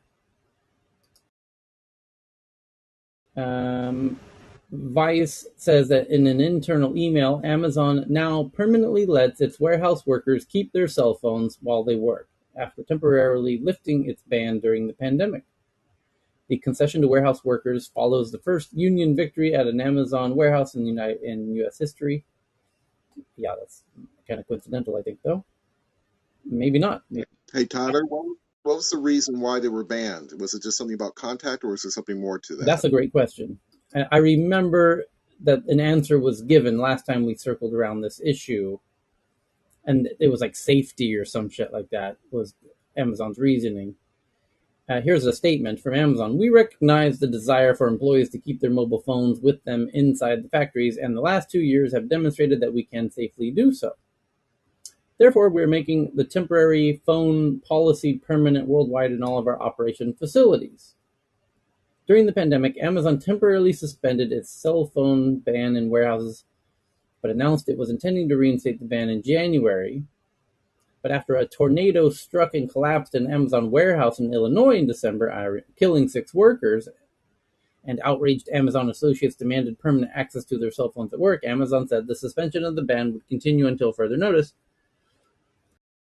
Whether workers could bring a cell phone with them to work has become a major talking point among employees over recent months. Amazon warehouse workers, and particularly those with young children and sick family members, have said that having access to their phones on the warehouse floor in the case of personal emergencies or natural disasters and to arrange childcare is critical to their health and safety and that of their loved ones. Amazon warehouse workers in Staten Island who unionized, a petition demanding permanent cell phone access signed by hundreds of Amazon warehouse workers said, taking our phones away isn't about safety, it's about controlling us.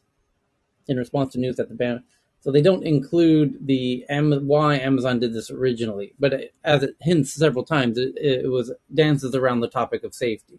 I'm trying to remember precisely how they framed it, though. Anyone recall how Amazon framed the reasoning for removing cell phones around safety issues? Maybe they get distracted and then they get hit by a robot or something.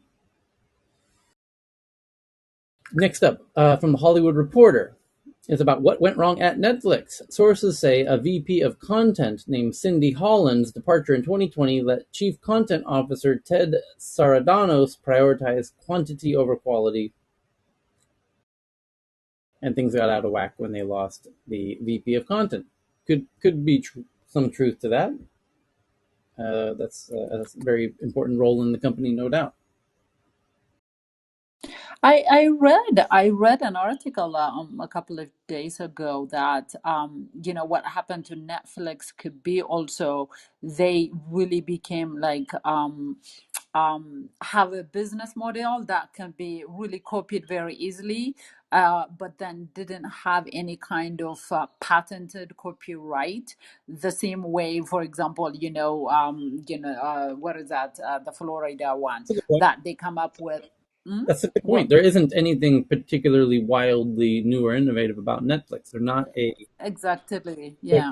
So, but but what they are saying is that when they have some kind of animation or something, and like Walt Disney and others, they have a patented thing that they protected so that it gets replayed on TVs and in movies and things like that. So they have some kind of, you know, intellectual property that it really ensures the survival of the company, while Netflix didn't really have anything except that they hire, you know, actors and stuff, which goes to whoever pays them much better, can go anywhere and stuff. So they can't just really start paying bigger and bigger without having any kind of intellectual property. At least that's It's what they're. not it's not 100% true because things like House of Cards, they own that. They just don't have enough of it.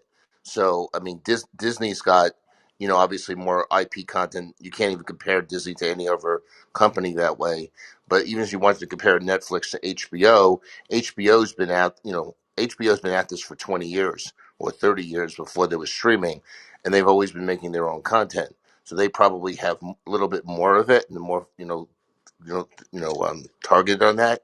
But Netflix has done some of these series where, like House of Cards, that you know they do own the rights. They just need more of those. I mean, as opposed to just having some movie they put out and then it's gone. But you know, And it's yeah. It's not I mean, only that though, Ken. It's not just that. It is like Amazon Prime and Amazon Movies. What they did was they tried to partner with MGM and things like that, that secures that kind of They bought production MGM. They capacity. bought MGM, and that's why I said I think. Exactly, exactly. But So no, but they that's only recently. They didn't own by that deal just closed, by the way, because I know the CEO of MGM actually just announced yesterday, who I grew up with in Brooklyn, that he's going to be leaving in the summer, which was expected when the deal closes. Um, but if you look at, that's why I said look for Netflix to maybe buy a tuck-in studio. They might buy Lionsgate, you know. But Amazon just bought MGM. That's like the first time they've actually went out and bought a studio, and the deal just closed. So it's, anyway. I mean, so anything I you've think seen on Amazon yeah, for the I last think. several years, And I that think what and that's why I think investors are looking into that kind of like future growth potential. So that might be one of the things that they are struggling right now. I think I think to combine Missy's point and Ken's point a little bit, I like Missy. I love the point you brought up about the IP. I think when I think about something like Paramount Plus, and this is I guess where I blend it with Ken, they have content like Star Trek, and Netflix has done a decent job, I think, for trying to get cultural programming. I really think they've really kind of went out there to try to get it. But I think that at the same time, this is where I think Ken, I kind of agree with you a little bit. Some of the platforms have shows which has a very active audience. Paramount Plus is pretty much Star Trek. For all intents and purposes, and I think the audience tends to watch much more frequently, over and over again. I know I do. I tend to be an old Trekkie, no, so I think that keeps people on those platforms a little bit better, and maybe it may be more competitive than what it used to be because it's not a lock just to be have a streaming service just because you're on the just because people are locked in. I think. So let me But th- let me it says well let me define. I mean, I was an analyst in this area for a long time, so I know these companies really well. So yeah, Paramount Plus has more than Star Trek. I mean, Star Trek's like probably its most valuable franchise, but I mean, even almost anything on CBS that CBS is keeping for itself is basically now part of Paramount Plus. You know, 3 years ago, if you wanted to see, let's say, a rerun of Blue Bloods or something, other than what they've syndicated, but like if you had like cable you wanted to do on demand, you could do that. You can't do it anymore without a Paramount Plus subscription. So they do have more. I think they just did a deal for South Park. I think they've locked in South Park. So they right, have. and I hear you, Ken. I didn't mean to diminish those other things too. I'm just saying that some of those have like a really like a robust audience that will probably follow no matter what. Where I Well, think yeah, because with Netflix, because because the Paramount got Star Trek, decades ago, and Netflix didn't exist decades ago. So give them a chance over there. Um, but also, but if, well, my last point, and everyone can say whatever they want. But 3 or 4 years ago, Netflix had no competition really in streaming. Now they do, and that's the biggest issue they have. And I'm done speaking. Wait, Ken, isn't Netflix back to the tech IP? It's not just the actual content, the whatever titles that they own. Aren't they working on a lot more of this AI generated, half replacing actors and much more of that technology? So that they're You might know something I don't. Then I mean, that hasn't been. I haven't heard any of that. You know. They're working on gaming and VR and AR integration. Well, they're working on gaming, like being a gaming company like Activision. If that's they're going to be a gaming company, so they're going to be I mean, to the extent they really get into gaming and and it's nascent for them and they've admitted it. They're not looking to be any different than any other gaming company, whether it's I guess Sony placed what Sony does with its product with PlayStations in terms of what it creates, or Activision, or Riot Games or whatever. They're looking to be a game, a video game studio. Yeah, but that's going to be like a new business for them, and that's because video games is quite frankly a bigger business than motion pictures if you look at the total revenues generated. It also introduces something which they haven't got at the moment, which is any kind of lock-in. And you may have mentioned this earlier, and I missed it. But I can buy titles on Amazon Prime, and once I've done that, once I've invested in that beyond the subscription. The same with sort of Apple, for instance. I can buy titles, and in some cases, you can only buy titles which you can't rent them, or they're not included for free as part of the subscription, which you can argue whether that's an overall benefit or a hindrance to the service. But you can't do that with Netflix. It's always sort of hand with a begging bowl. It's kind of like, well, I'm going to pay this subscription fee, and you're going to keep feeding things that may or may not entice me, that may attract me. But at any point, if I decide to unsubscribe, there's no negative effect to me unsubscribing, because I can always resubscribe in 6 months, and then the catalogue of shows that I can binge is then refreshed.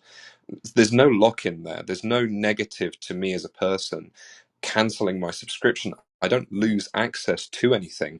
I'm just putting off my binge watching, which is very much the acceptable way of watching shows now to a majority of people, for 6 months, and then I can resubscribe again. So I wonder if that's something, whether they can or can't do it. I Well, don't so know. Carl, I'll answer that for you. So I think what you'd have to look at there is over time, who's competitor and who's distributor, and sometimes both changes depending on the perceptions of the various companies. So, I mean, Netflix used to get a lot of content from studios until the studios finally woke up and realized, hey, they're not just some distributor that's helping us. They're actually a competitor, and we shouldn't be giving them content anymore. We're going to keep the content, for ourselves. So, like something like Amazon, I think it's going to be really interesting because I know there's titles on Amazon that are really part of HBO Max now, but they've made whatever output deal at the time for that.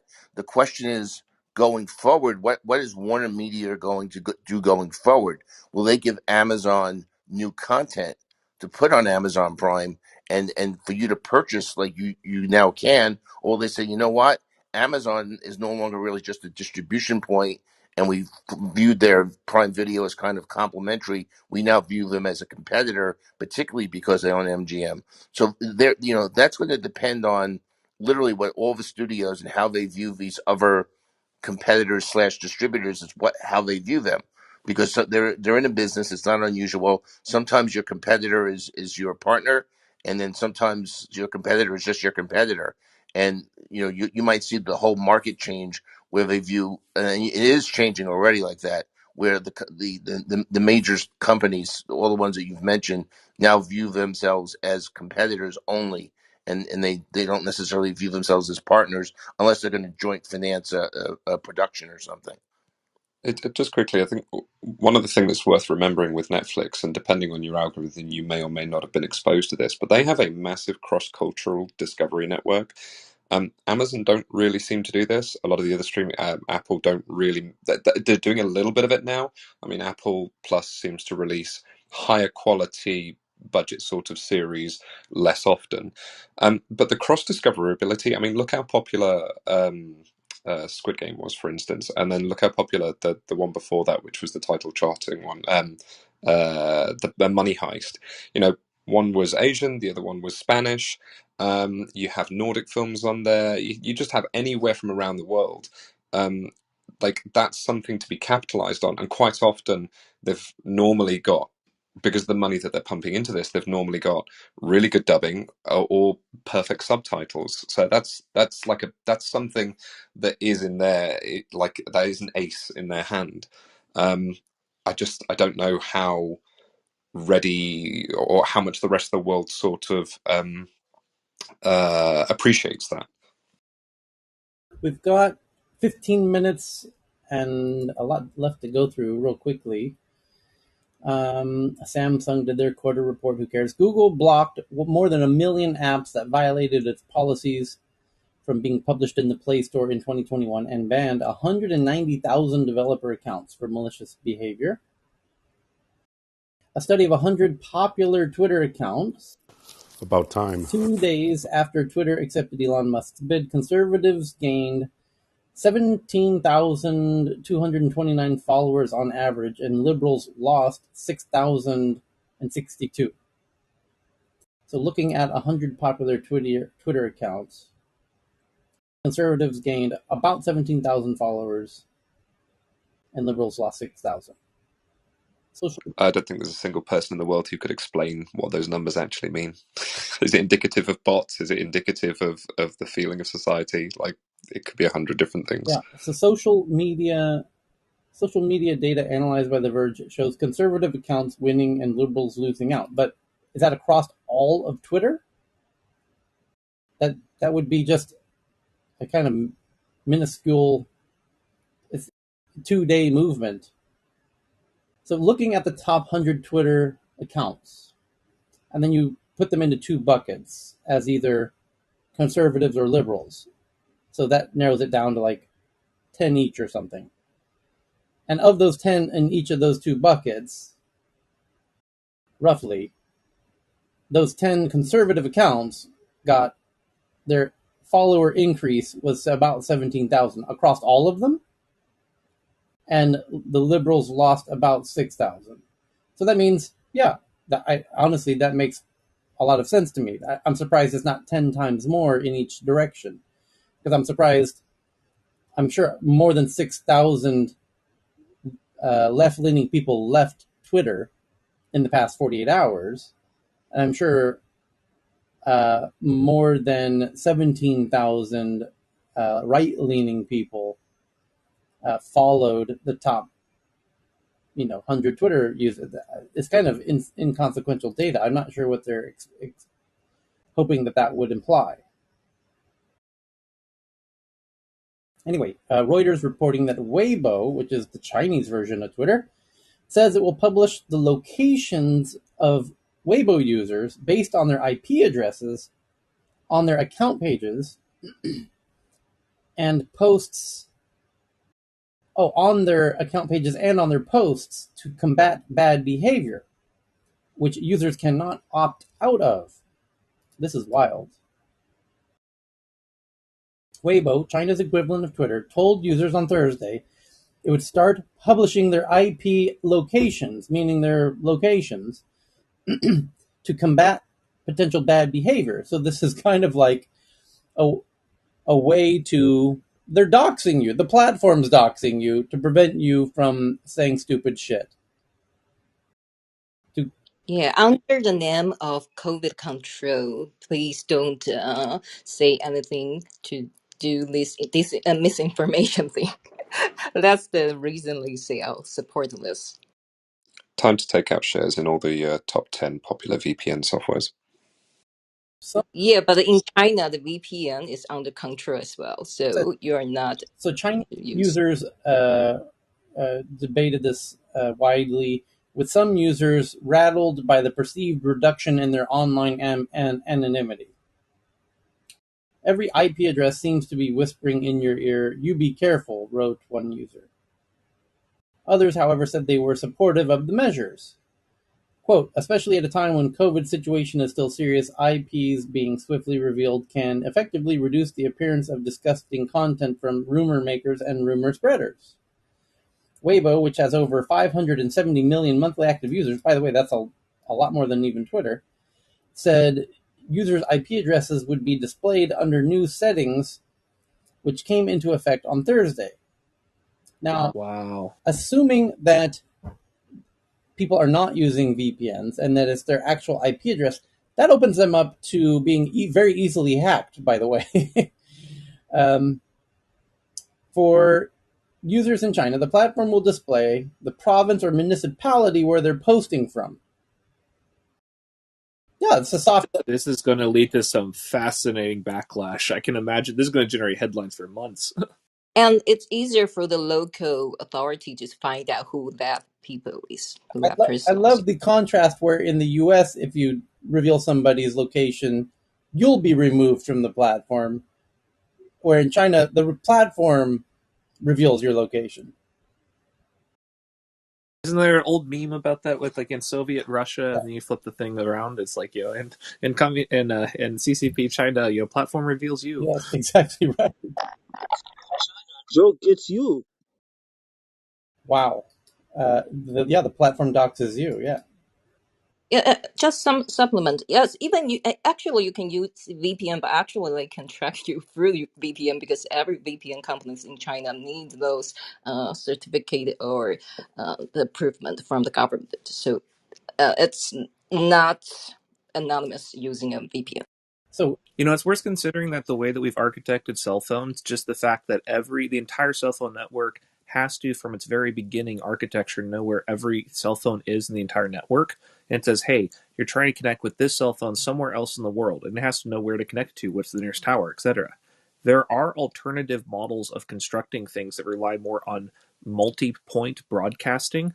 It's a much lower amount of data, but it's a very, very different model from how we built the internet, how we built the cell phones, etc. It is theoretically possible to make something like that. You can also have more stochastic lookup tables, all sorts of other things. But the very core of how we've built these things encourages location tracking, and that was architectural decisions made 30 years ago. If we started over again, we could build something that has more anonymous ideas built into the very foundation. But as is right now, because you have to have location just to make it work on the technical back end, the only thing we're really fiddling with is whether or not we expose it to the end user or expose it to the end platform or expose it to the larger world. If you don't collect that data or the architecture is made so it doesn't have it in the first place, we wouldn't have this issue. But anyways, just a side note. Do you think Elon Musk would like to Great do the side same note. thing for Twitter? Yes, so he could do that with this new satellite network they have coming online. But you mean like just with Twitter and just in general? I don't know how he would, but it's colorful. We'd be talking about it as long as we talk about it. The stock price goes up for all his companies. So just as long as we're talking about it, that's the important part. Okay, so there's a comment from Weibo. It says Weibo has been committed to maintaining a healthy and orderly atmosphere of discussion and protecting the rights and interests of users. I guess their location is not part of their rights, I guess. Protecting the rights and interests of users to quickly obtain real and effective information. This is wild. And now, but check this out. Last month, Weibo said it would begin testing these settings on users in response to misinformation, quote unquote, related to the Ukraine-Russia war.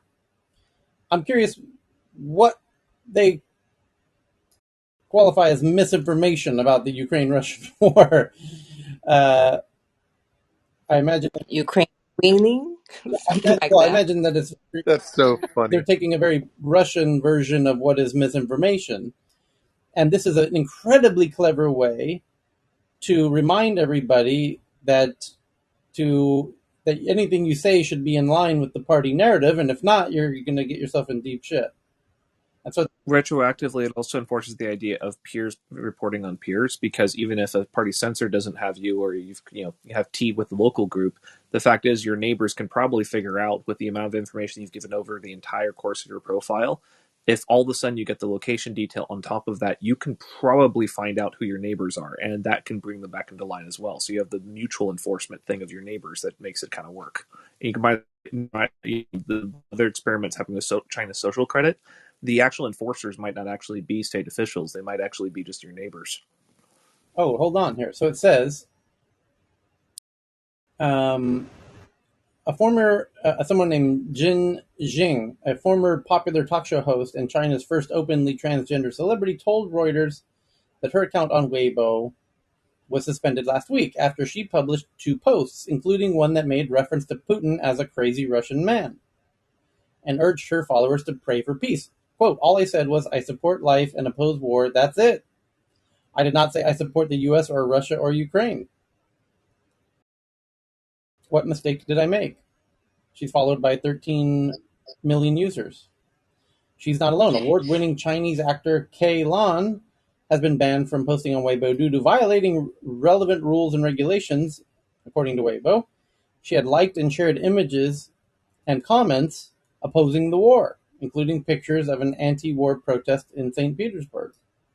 China and Russia have forged an incredibly close partnership in recent years. Beijing has not condemned Russia's attack on Ukraine and does not call it an invasion, but has urged for negotiation solutions.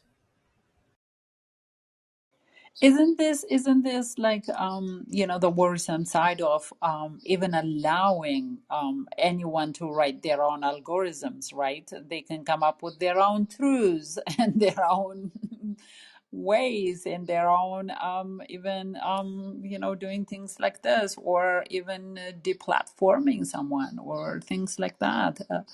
I don't know. I'm not sure like writing anyone their own algorithm is the solution. Yeah. As we move to cloud platforms, it's worth considering from like Google Docs and things like that, deciding what is politically acceptable speech and such.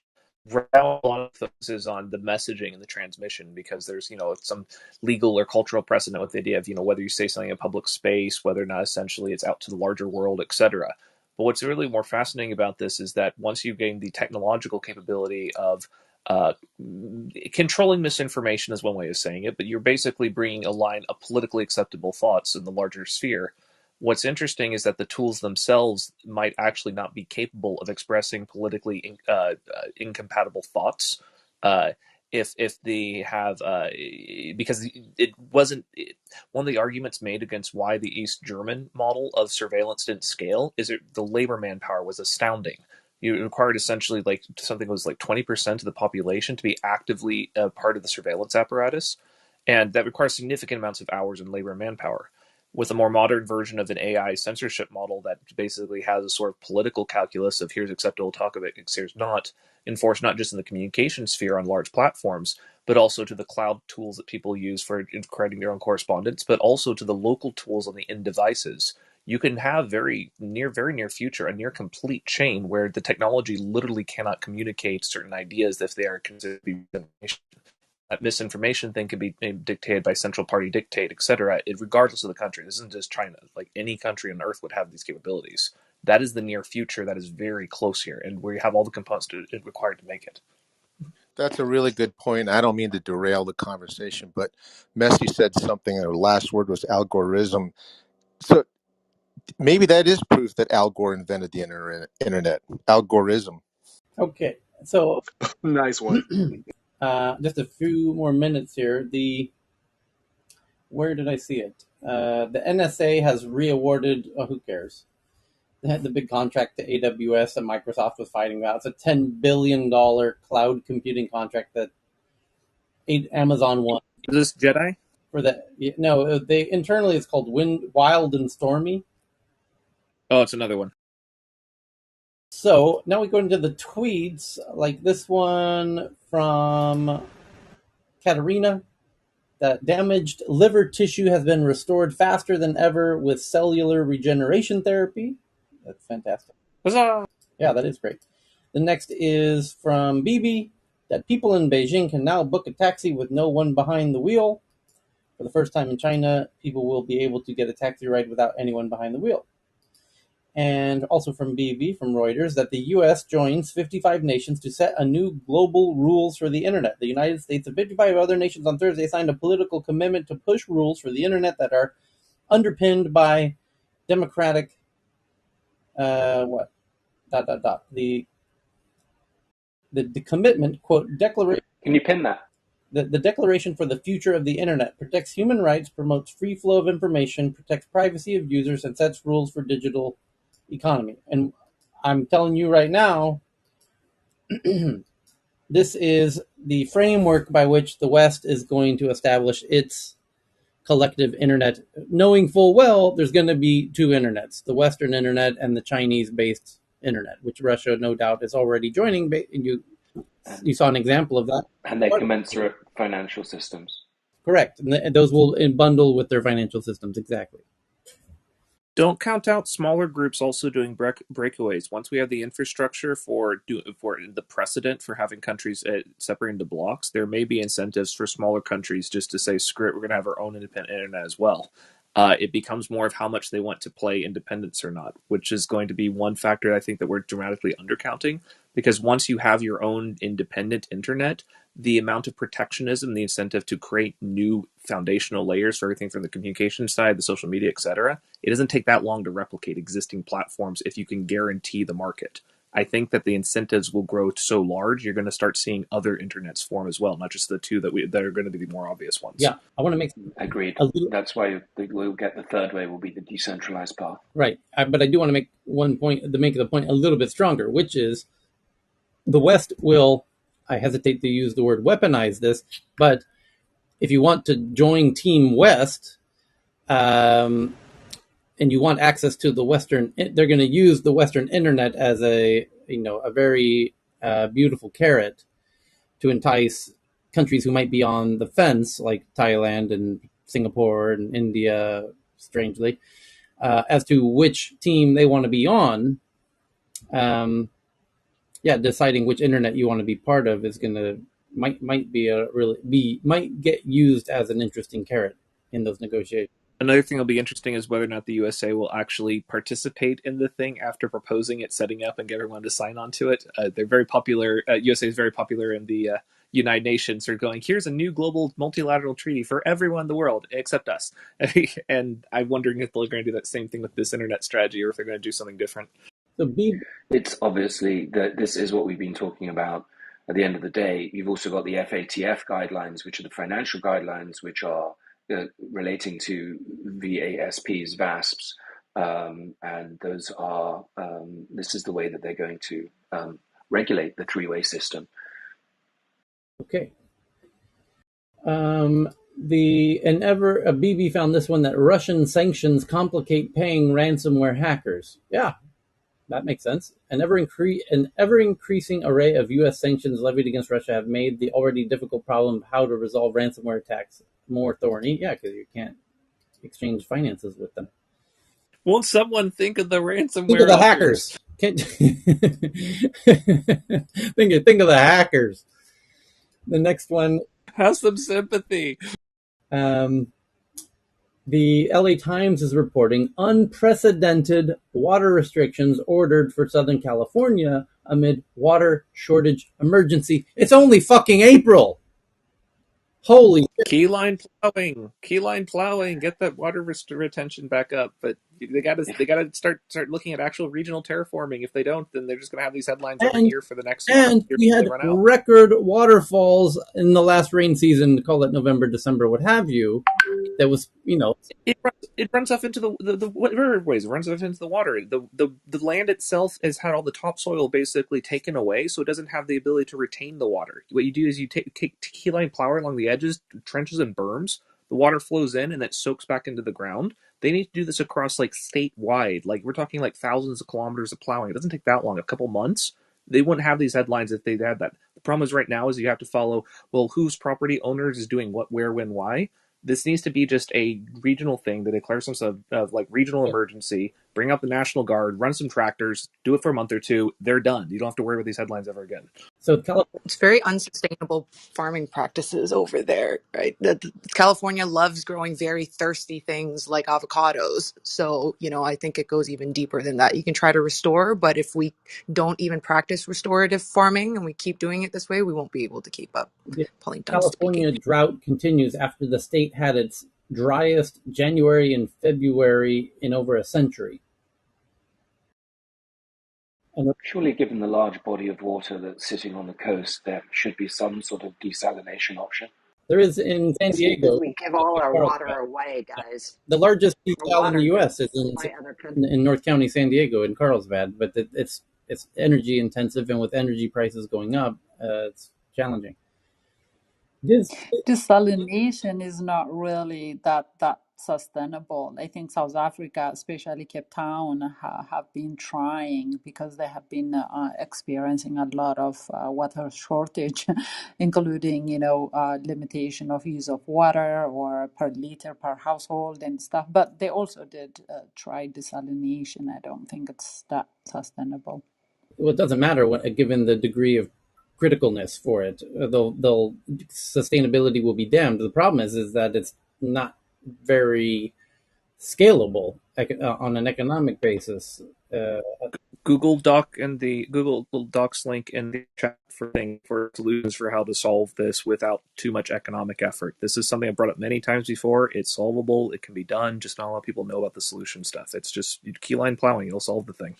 Disney It's not that simple. There's just a lot more factors than that. Disney Metaverse begins to take shape. Disney CEO has strongly indicated his interest in bringing the company into the next generation of the internet. The company's executives have started holding meetings to determine what that might look like, and I'm wishing I could be a fly on that wall.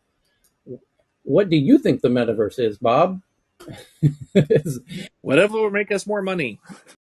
What is the metaverse? Is no doubt. Can they extend our copyright for another 100 years? Oh, no doubt that's Disney's first thought.